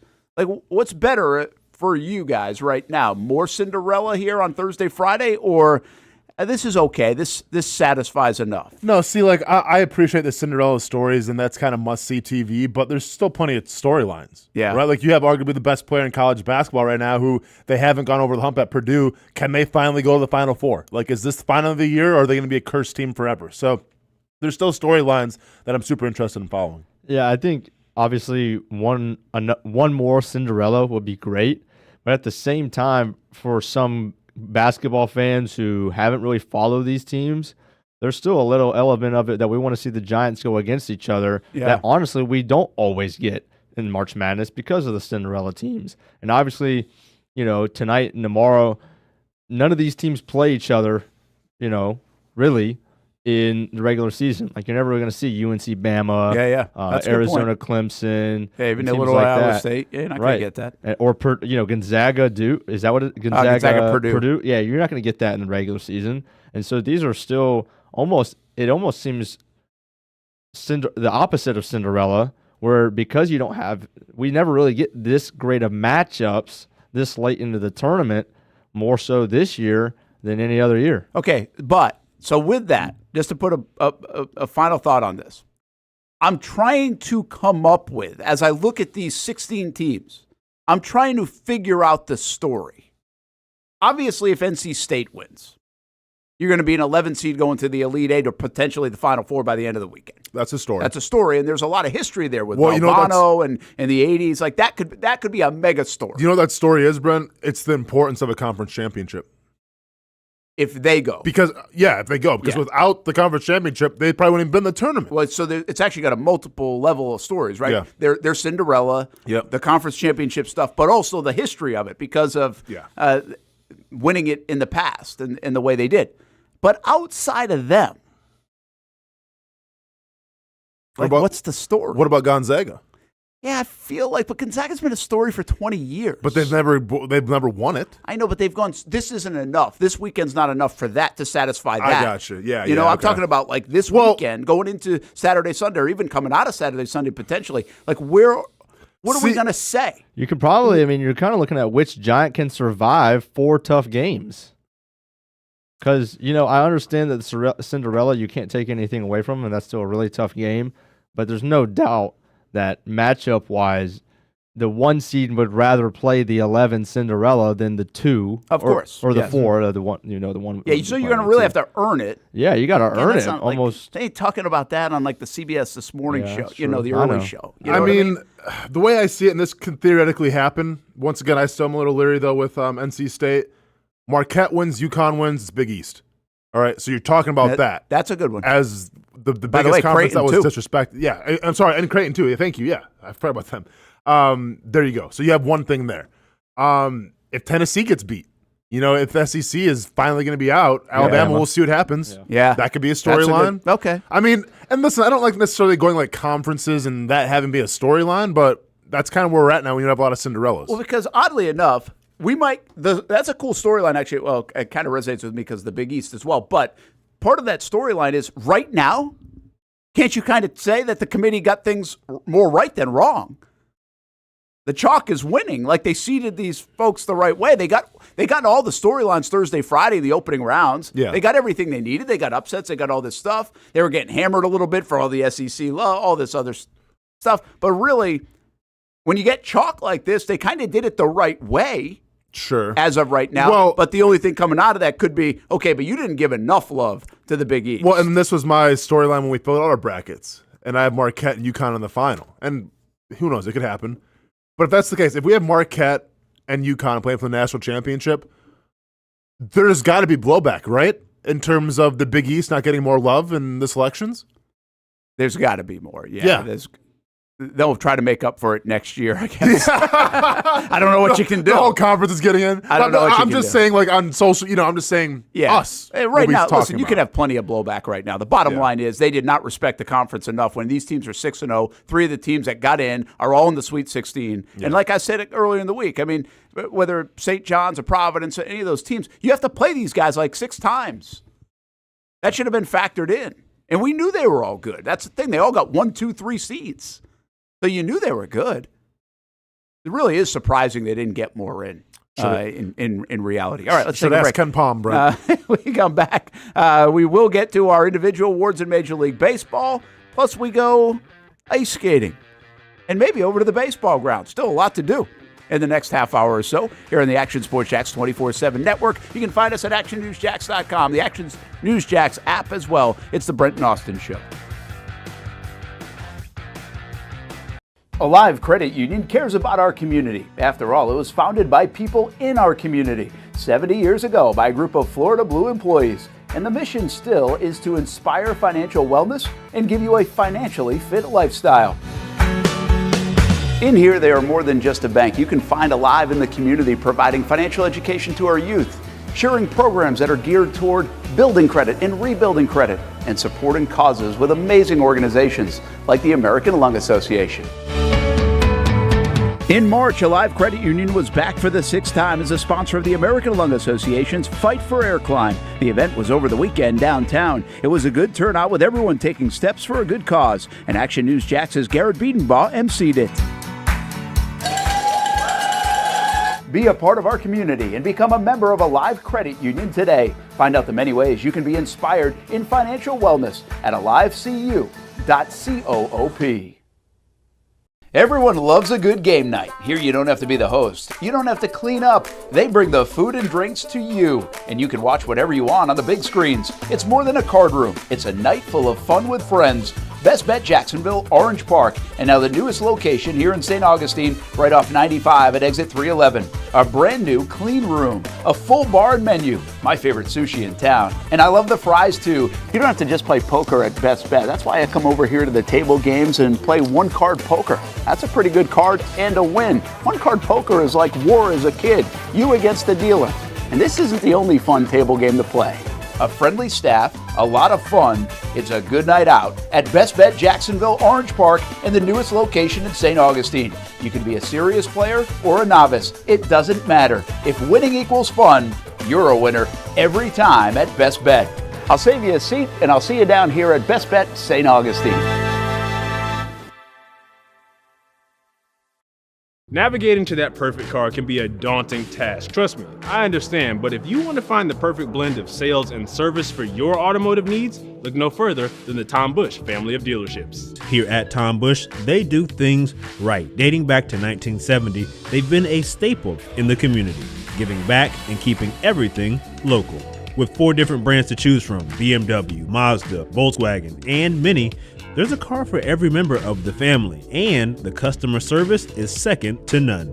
Looking to add an electric vehicle to your fleet? Tom Bush remains at the forefront of new technology with plenty of staff on hand to walk you through the future of driving and help eligible customers file for that EV tax credit. Whether you're looking for your future driver's first car or you want to step up to luxury and arrive in style, the Tom Bush family of dealership is the only stop that you need to make. Stop by the showroom or check out the inventory at tombush.com.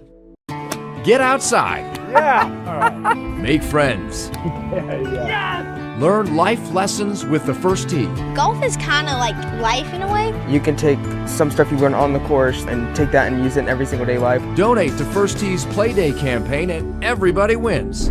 For every $10 you've donated, you're entered to win a free round with a buddy. At the stadium course, home of the players, with this guy, Len Matisse. Scan the code on your screen or visit actionnewsjax.com to learn more. I'm Action News Jack's first alert meteorologist Garrett Beaton. While the sun is up and it's going to be a beautiful day. Sometimes you just need a day to yourself. And Garrett's First Alert forecast makes sure you're ready to go out and enjoy.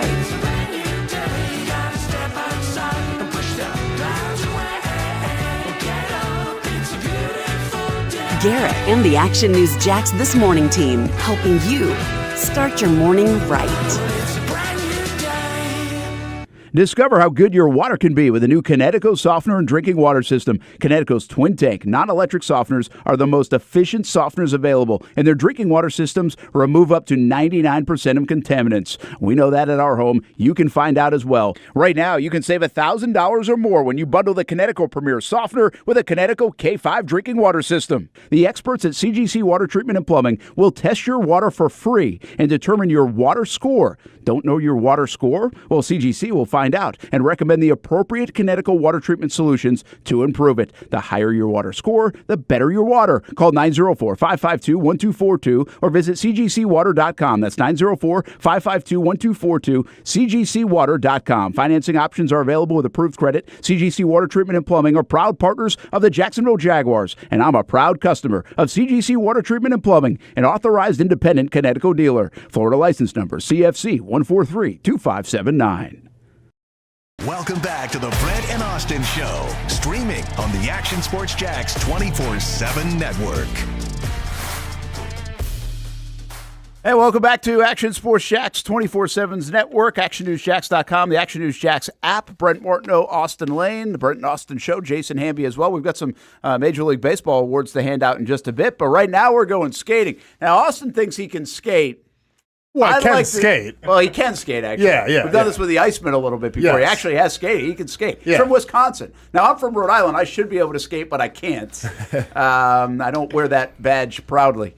But these guys can skate. Miles Storier and Ian Lorello in studio with us from Disney on Ice. They got a big weekend ahead with a bunch of shows coming up Friday, Saturday, and Sunday. But I want to just get to this right away. What Disney on Ice character would Austen Lane be at 6'6"? Probably the Beast, right? Probably the Beast? Probably like, the Beast. I mean, just simply the Beast? I think I'd be the Beast. Yeah. Do you guys have any suggestions? Oh, man, that's a good one. I don't know about that. Is there someone we're missing? I mean, you know, Beast is a good option. Yeah. Beast is a good option. So maybe something like from Moana. You guys have like any Moana characters? Maui. Okay. Maui would be great. Yeah. I'll Dwayne The Rock Johnson there, Brent. You know, okay, so I can do Maui for sure. Who do you guys play? I portray the role of Kristoff from Frozen. Nice. Okay. Yeah. And I portray the role of Bruno from Encanto. Nice. Okay, so we're getting all the Disney movies that involved. Wow. And see, this is where this passes me by a little bit. My kids are seniors. So now I go to the old school. That's why I was thinking The Beast. Yeah. New school Disney movies, which obviously have been great hits. You involve it all, don't you? I mean, you gotta stay up with the times. Yeah. How much fun is this for you guys to be in those characters? Oh, it's great. And see the reaction really of obviously so many kids most of the time. Yeah, it's a wonderful experience to be able to perform these roles in front of everybody and in front of these kids and see their reactions on a day-to-day basis is just wonderful. Sometimes this is like their birthday present, their Christmas present, and it's just like it's the best time of the year for them. So it's a wonderful time. How was because obviously you talk about figure skating, it's all about performing, right? And this is what you guys are doing, you're performing as well. But like you're also playing a character now, you know? So like was there training in terms of that, of like embracing a character and trying to showcase who you're trying to play? Yeah, like we did rehearsals obviously to get the show up and running, but for each character there's like we have to keep up with the integrity of the character and like the movements they would do. And because we're with Disney, we have very like strict rules on like what the character can and can't do. Okay. So that also comes into like effect when we're skating, and there's maybe some characters have like cool moves that they can show off, and that like reflects their character. Yeah. For me, like I get to do like a super fun like solo number, and I'm doing a bunch of like jumps and tricks on the ice. Yeah. Flips and all that. So like that's very fun to do on the ice, but it has to be like within that character, the as parameters. Well, so, What's exactly. what's the level of exhaustion, by the way, between performing 1, 2, 3, 4, 5, 6, 7, 9 shows in a weekend and still being able to do all that? You have to like maintain a certain amount. Like you can't just go full out on practice. You have to be able to do the things you need to do for the show, not to burn yourself out if you have a lot of shows. For sure. But the thing is with that, you want to give 100% every time you're out on the ice. So it's trying to maintain those energy levels. If you have 3 shows that day, well, you need to give 100% all 3 shows. But it's like, okay, well, maybe when we have the break for 2 hours in between shows, to relax and chill out a little bit, stretch. So it's like finding that balance. It's not like a football game. You might have 1 game a week or 2 games a week. We have shows like every day, and it's quite intense. Then we have a few days off. So yeah, for sure. Well, and you guys mentioned as well, like with football games, you have a set schedule. I mean, you obviously usually play on Sundays. Monday, you come back to the stadiums, you rest. Tuesday, you're resting as well. You guys are performing all the time. What does that do to your bodies, number one, and how do you maintain? Like, do you guys go to the gym? Is it ice tubs? What are you guys doing to stay active? Oh, for sure. So, like, in the beginning of the season, like the rehearsal process, the getting the show on the road, very grueling. You got to do a lot of training, a lot of conditioning. As the season goes, we're kind of nearing the end of our run. We've been on since summer, and as the season goes, you kind of have to constantly check in with your body and say, hey, okay, maybe this week or as we're going, I'm going to start going down to more mobility, stretching, flexibility, things like that, as well as because the show itself is already physically exhausting and physically training. So you have to make sure that you save that energy for the show and to be able to then recuperate on the days off properly. So things like, some people do ice baths and stuff like that. And for me, it's like stretching all the time, always stretching, making sure you don't get stiff, especially with like the travel and such that we do every week. When you get off the whatever, whether it's a plane or a bus, you can be a little stiff and stuff. So you have to make sure that you're making sure you're nice and loose by the time the next shows come up. Yeah, you were telling us a little bit about that in the break too. I mean, you guys will just hit the next stop, but you all go together. I mean, it'll be a plane, I think, to Louisville next, but a lot of times it's a bus. Yep. Or And even right? on the plane, we all go as a unit. We're all, a close family as we go. So. Oh, you better like each other. Things can go up and down with just like our family, right? But with any team, I feel like exactly. Listen, but we're a team, and we work. It's a great way to put it. We're a team, and we work together to put on a good show. We spent about 20 minutes earlier in the show talking about toxicity in NFL organizations and organizations. So we won't go there with the Disney on Ice. We don't want to know the behind-the-scenes stories. Don't want to set a stories. precedent there. Absolutely not. DisneyOnIce.com. It'll be here in Jacksonville tomorrow night, 7 o'clock, and then 3 shows Saturday, 11, 3, 7, and then 1 o'clock and 5 o'clock on Sunday. And I mean, I know I just kind of mentioned it about the kids, but I mean, this is like their best 2 hours of the month, right? Yeah. I mean, this is it. This is the holy grail for them. That must make it so much fun, and obviously keeping the energy up, all those things. It's got to like reset it every time just because you're seeing a different kid. Yeah. I mean, I grew up with Disney on Ice. They would always come to Scotland. Nice. So like I knew what it was like as a child to watch it, and like growing up skating, like I always went to Disney as like, oh, I would maybe love to do that when I'm older. You can feel very tired like behind the curtain, but as soon as you're out there and you see the audience, you get energy from them. Yeah. So it's like, with other sports, like, you can have like fans cheering you on, but with us, it's like when you get that applause and that like uplifts you as well. So that's nice. And then you'll go backstage and you're like, oh wow, okay, I've done like 9 shows this week. Okay, I'm tired, but when you're on the ice, you don't feel it. The fatigue kind of melts away once you see the audience and the lights are on, and you embody the character. They pick you up. Yeah, they pick sure you do. up. They sure do. Listen, you guys obviously have been skating a long time. I mean, when did this take shape that this was a possibility to do? Like, did you have this in mind? Actually, I was competing until I was about 23, 24. And then when I finished, I was like, I'll probably go back to school or something like that. But then I met a couple of my friends from home who knew shows and stuff. And so I started getting into shows, and that led me to Disney eventually. It's so different than the competitive world because in the competitive world, it's so much about the score, the elements that you're trying to put out. And here it's about the response of the audience.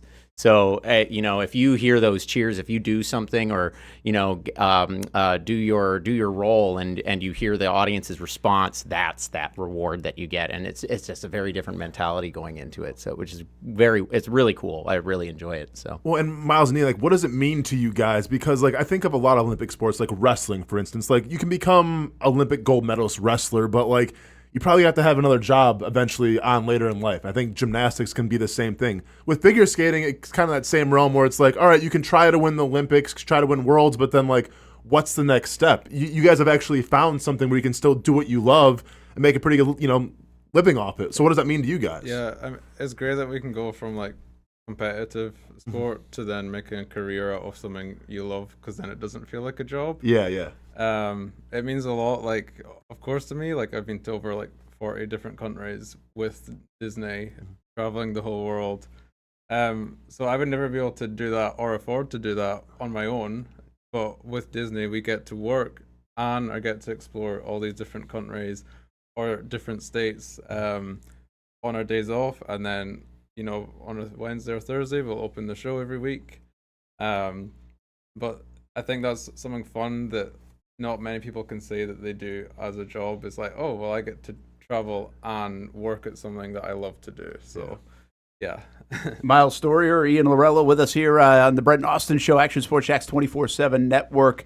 And again, DisneyOnIce.com. They've got shows coming up tomorrow night, Saturday 3, 2 of them on Sunday. So plenty of chances to see Disney on Ice this weekend in the Jacksonville area. You guys have been here, I think, since Monday. Do you go see the sights? Do you go out to dinner? Try to go to the beach a bit, find those relaxing, restive activities that you can do. Or, some people like to go hiking and stuff. Some people, it depends on each person. We all kind of go off and do our own thing. Some people have gone to Disneyland or Disney World and stuff. So, but yeah, it's for me, I'm a beach guy. I like to just kind of lounge. Chill out. Yeah, exactly. Well, you've said you've been to 40 countries. You see a lot of different things. Miles is trying to go to NBA. Miles is going to NBA games and another professional sports games. Yeah, and stuff. You're an NBA guy. Yeah. If we're in a town where there's an NBA game on, I'll be there. Yeah. So last one we went to was in Milwaukee. So I got to see Giannis play, which I was very happy about. Later, maybe in November, I got to see LeBron play. Cool. So that was very fun. My very first game I ever got to see was Utah Jazz against the Lakers in Utah. So for me, that was my favorite arena to play at. And we also had the Jumbotron. They filmed us in the show, so when we looked up, we could see us really, really close up in front of the crowd. Man, that's cool. We got a copy of that video, so it was it wasn't just from an iPhone or a camera. It was the Jumbotron filming us. So for me, I was I can't ask for any more. You hit it big. You hit it big. Yeah. Manchester United fan as well, so that's pretty cool. We had a Monster Jam in here a couple weeks back, and we were talking about the tricks and different stunts and things that they do. They push the envelope. In your world of competitive figure skating, I feel like that's probably always being pushed, the next thing, right? Oh, for sure. Now, how about in this? Yeah, will you still push the envelope a little bit in what you're doing, even in costume, if you will? Yep, definitely. We have some pretty impressive lifts and jumps and tricks. Miles does some pretty impressive tricks as well. And then we also have acrobatic stunts that we add. So we have different apparatuses depending on the show. We have 3 different ones here. We have stilt walkers on the ice. We have Ariel in The Little Mermaid flies 30 feet in the air and spins around. And then there's also an apparatus that was designed specifically for this show that is unique. that I wouldn't want to spoil. But Okay, it's very, very good. I like very, I like very it. cool. That's so. we can appreciate a good tease in the business. No doubt about that. So Disney on Ice again coming to Jacksonville over the next few weeks. It's here, folks. DisneyOnIce.com for tickets and many shows that can fit your schedule over this Easter weekend, which is really cool. Okay, last thing for you guys. You guys are really good figure skaters, of course, and skaters in general.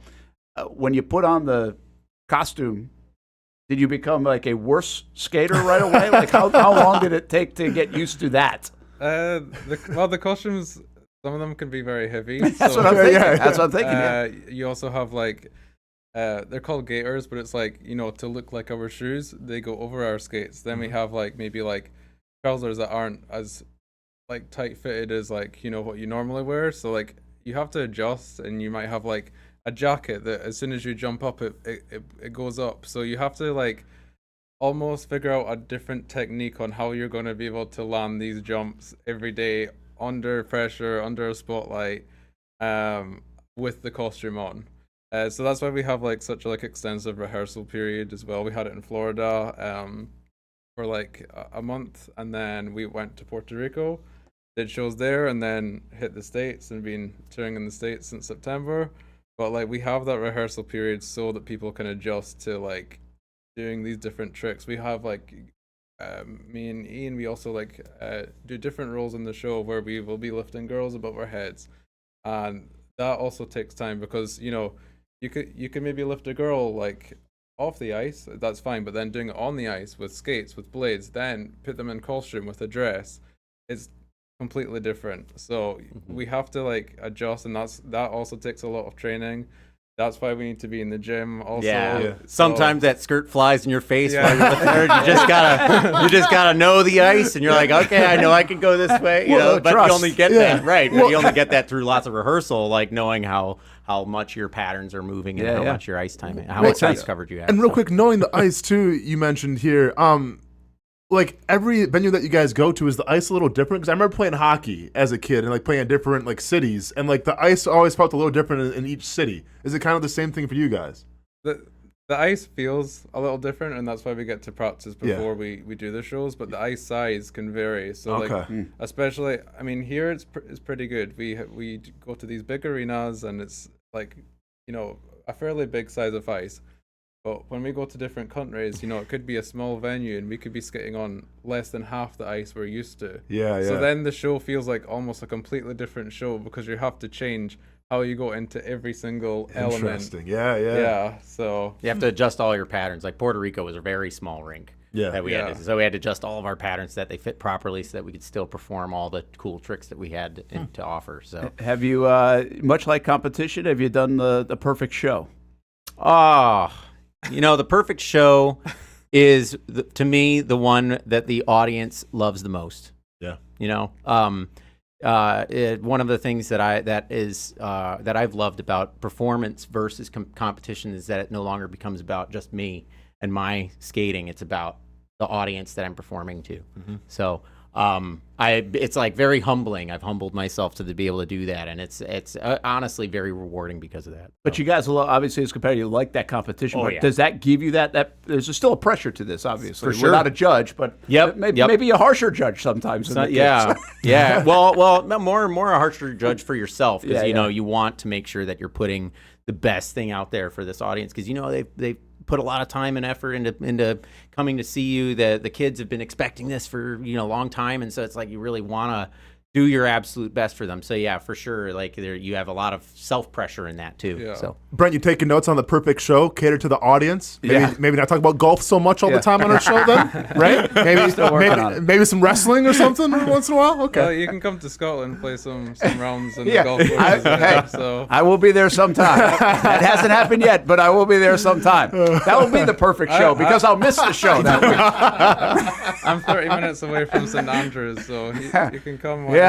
I will call for some advice, or at least a connection for a tea time, maybe. Miles Storier, Ian Lorello, Disney on Ice. Have a great time here in Jacksonville. Hope it's an awesome few shows. Thank you, guys. 7 o'clock tomorrow night, 11, 3, and 7 Saturday, 1 o'clock and 5 o'clock on Sunday. DisneyOnIce.com. It's in Jacksonville. Don't miss it. Take the kids this weekend. We'll be right back on the Brent and Austin Show.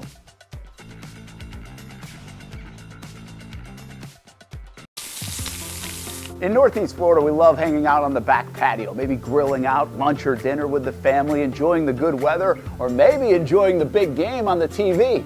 Or maybe your favorite team in town, the Action Sports Jacks team. This is great, except for when it's really hot or the bugs start coming out. But what if you didn't have to worry about that? Titan Outdoor Solutions will make your outdoor area a comfortable spot, any time of the day, any time of the year. This makes too much sense. Titan Outdoor Solutions can give your home an upgrade. Customized pergolas, awnings, controlled shade, even retractable screens. The solution to beating the heat and the bugs and getting more use out of your home is Titan Outdoor Solutions. And this can even help prevent storm damage at your home. Living in Florida and living in your home is already good. Now make it great. Quality products, custom work, locally owned and operated. Visit TitanShuttersAndScreens.com or call 904-484-7580. It's a new logo, new branding, but with Bold City Heating and Air, it's an old school approach. One of the few locally owned and operated air conditioning businesses left in Jacksonville. And with that comes the perks we miss in the big business world. It's every customer counts kind of service, from when these trucks have pulled up to my home over the last couple of years and when they pull into your driveway as well. From communication to pricing to the actual service, everyone at Bold City Heating and Air cares about you. You know who's coming to your house. You know they will be well trained and they will respect your home. Air conditioning convenience at BoldCityAC.com. The folks at Bold City Heating and Air also know your AC unit is important and can be a big expense. That's why they have financing to help. No payments, no interest for 12 months on new systems. $50 off any repairs. Stay safe, stay comfortable with Bold City Heating and Air at BoldCityAC.com. Homegrown in your hometown. Bold City Heating and Air. I've been forecasting the weather for a long time, and no matter where I go, I always get asked the same question. Hey Mike, what's the weather gonna be like? Hey Mike. Hey Mike. Mike, hey, what's the weather going to be like? I don't mind being asked because I always have the answer. Great day for a perfect round of golf. Hey, a little rain later today. So go ahead, ask me. Hey Mike, I'm heading out. What's the weather like tonight? It's the same question, even at home. Mike Burrish, he's got your weather answer on Action News Jacks. The friendliest golf course in town, the Golf Club at Southampton. Local golfers have no shortage of options when it comes to picking a course to play here in Northeast Florida year-round. Yet time and time again, I find myself here at the Golf Club at Southampton.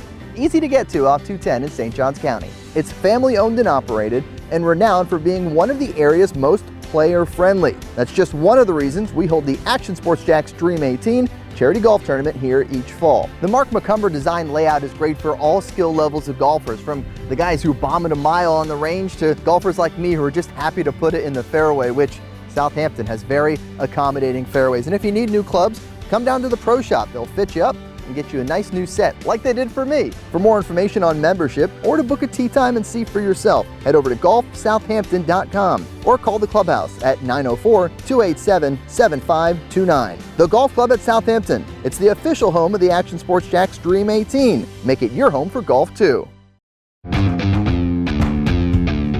When you think sports, you think Action Sports Jacks, the official station of the Jaguars, on location for every game. But the most experienced team in town doesn't stop there. From high school football to the big events in the area, Action Sports Jacks is always on. Now, we take that to a new level. Action Sports Jacks 24/7 is around-the-clock coverage of the teams you love and the moments you can't miss. The best local sports in Jacksonville on Action Sports Jacks 24/7. Things are heating up, and the UNF baseball and softball teams are warmed up more than a third of the way through their seasons, and both Ospreys teams on the diamond are off to good starts. Recent Pitcher of the Week honors in both sports. Both teams have done well with the home cooking early in their schedule, and the early tests on the road have gone well too. The A-Sun season is here now. UNF baseball and softball trying to make some noise in conference play. Go watch the Ospreys play. Go to UNFOspreys.com for more information on schedules and tickets. Plus, keep up with all the sports results and stories. UNFOspreys.com. When strong storms threaten and your safety is on the line, nothing beats accuracy. Chief Meteorologist Mike Burrish and the First Alert Weather Team. Your safest place to be during a storm is Action News Jacks. I'm Action Sports Jack Stuart Weber. Please join me and the Crohn's and Colitis Foundation in Northeast Florida for our annual Take Steps Walk, right here at Memorial Park on April 13th. The event is dedicated to finding cures and raising awareness for digestive diseases. Join us by registering now at actionnewsjacks.com. Welcome back to the Brent and Austin Show, streaming on the Action Sports Jax 24/7 network. All right, so here we are. This is our prediction list for, my goodness, you know what this looks like?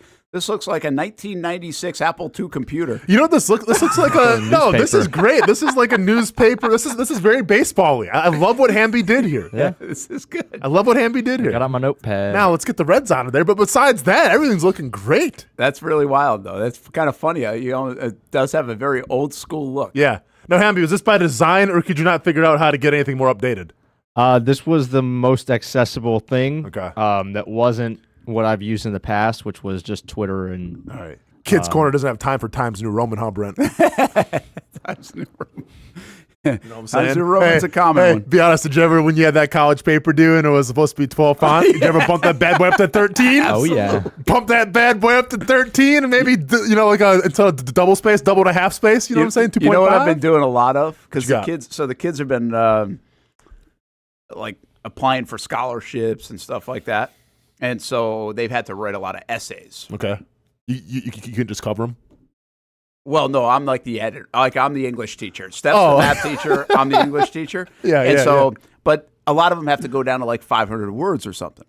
Well, the kids, exactly, like teachers, now I know how a teacher feels because we used to do the same thing. You like write these damn run-on sentences or you say the same damn thing over and over just to get to 540 words or something. Oh, yeah. And it's like, oh my gosh, well, you just like, I get what you're doing here, kid. Yeah. And so, I have to get it to like from 590 all the way down to 497. So I'm the axe man. Like I'm cutting it down. But it's so funny to see kind of what you used to do. Like man, Steph's the school person. Like I'm worried about ERAs and batting averages. Yeah, right? yeah. She's worried about grade point averages. Yep. And so I don't pay attention to any of it. But now, like 18 years later. Yeah, I haven't really seen an essay in like that long, it feels like. And I'm like, yeah, I used to do this too. We all did.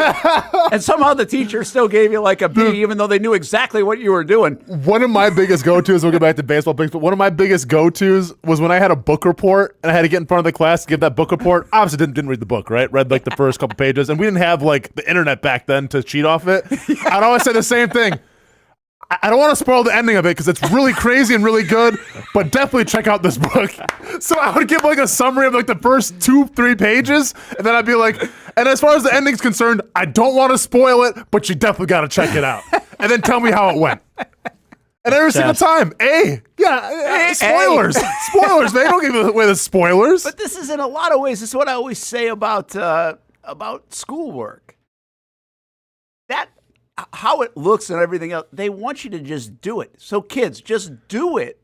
Like if you just complete it, do your homework. Like Brent, it's impossible to fail. Yeah, but Brent, you're talking to the wrong generation though, man, because these kids all ask why. Why do I have to do it? Yeah, I know. Well, don't. Just do it. We got to do our homework and finish this assignment. All right, let's go. Sorry, we're getting on a little bit of a soapbox here. All right, Brent, give me your AL and ML MVP. My AL MVP is going to be Soto. Shocker. Oh, Brent. Hamby's getting a little cocky around here. He hates the Yankees. I appreciate that about him. Yeah, I mean that is admirable. It also just actually triggers me that all he has got to do is hit a little pop fly to right field and it's a bomb. Well, listen, but they've set that up. I mean, in fairness to them, they've done a guy that's going to really take advantage of that. And I think his on-base percentage is going to be ridiculous, and they've wanted that in their lineup. Rizzo couldn't do it. Yeah, I mean, those guys, they've tried guys, right? They tried, what's his name? The guy that strikes out all the time, and I always forget his name. Yeah, Gallo. Yeah. Didn't all work. right, Austin. Hey, you know how I feel about the Blue Jays. And if you're going to put them on the cover of MLB The Show 2024, you better bring that MVP contention into running here. Go and give me Vlad Guerrero Jr. as your MVP. I love it. I'm going to go Adley Rutschman because a catcher hadn't got it since Joe Mauer. And, why not? I think the Orioles are. That's pretty good. I like you going outside the box. Yeah. On this stuff, don't try too hard to go outside the box. I know, but he's fifth in odds. Okay. So, I didn't know he was that high. Okay. I Yeah, should have looked he's a little fifth in harder at odds. these odds then. Okay. Soto was right behind Judge as 1 and 2. Shocker. So. NL MVP? Go ahead, Brent. What you got, Brent? I like Acuna a lot. Oh. How about we go have fun here? Ellie De La Cruz. Oh, my gosh. What team does he play for, Brent? The Reds. Oh, yeah. Why not? Let's go have fun with it, man. How about a monster year coming up? Oh, man. Real quick. Those poor Reds fans. Austin. Yeah. Who you got? Oh, I'm sorry, real quick. Yeah, go ahead and give me, I mean, you know how I feel about it. I'm taking Bryce Harper. All right. I'm taking the back-to-back. Acuna. Okay. All right, Cy Young. We got to rip through Why are we these. ripping him for homering up? Yeah, no kidding, man. I mean, all right. Look, I had the Phillies in the NLCS. Just wait All to right, see my Cy Youngs. I'm going to Youngs. go George Kirby in the AL, and in the NL, I'm going Zach Wheeler. Okay. Cy Young's NL. I'm going Freddie Peralta. Like it. And I'm going Corbin Burns. Ooh, okay. Chalk there, I know. Oh, and by the way, and people are wondering too, my Aaron Hicks leadoff player of the year, Brett? Julio Rodriguez of your Seattle Mariners, everybody. God bless him. All right, I'm taking Burn. No, I'm not. I'm taking, gosh, who am I taking in the AL? All right, give me Burns in the AL. And in the NL, I'm actually not taking a Brave.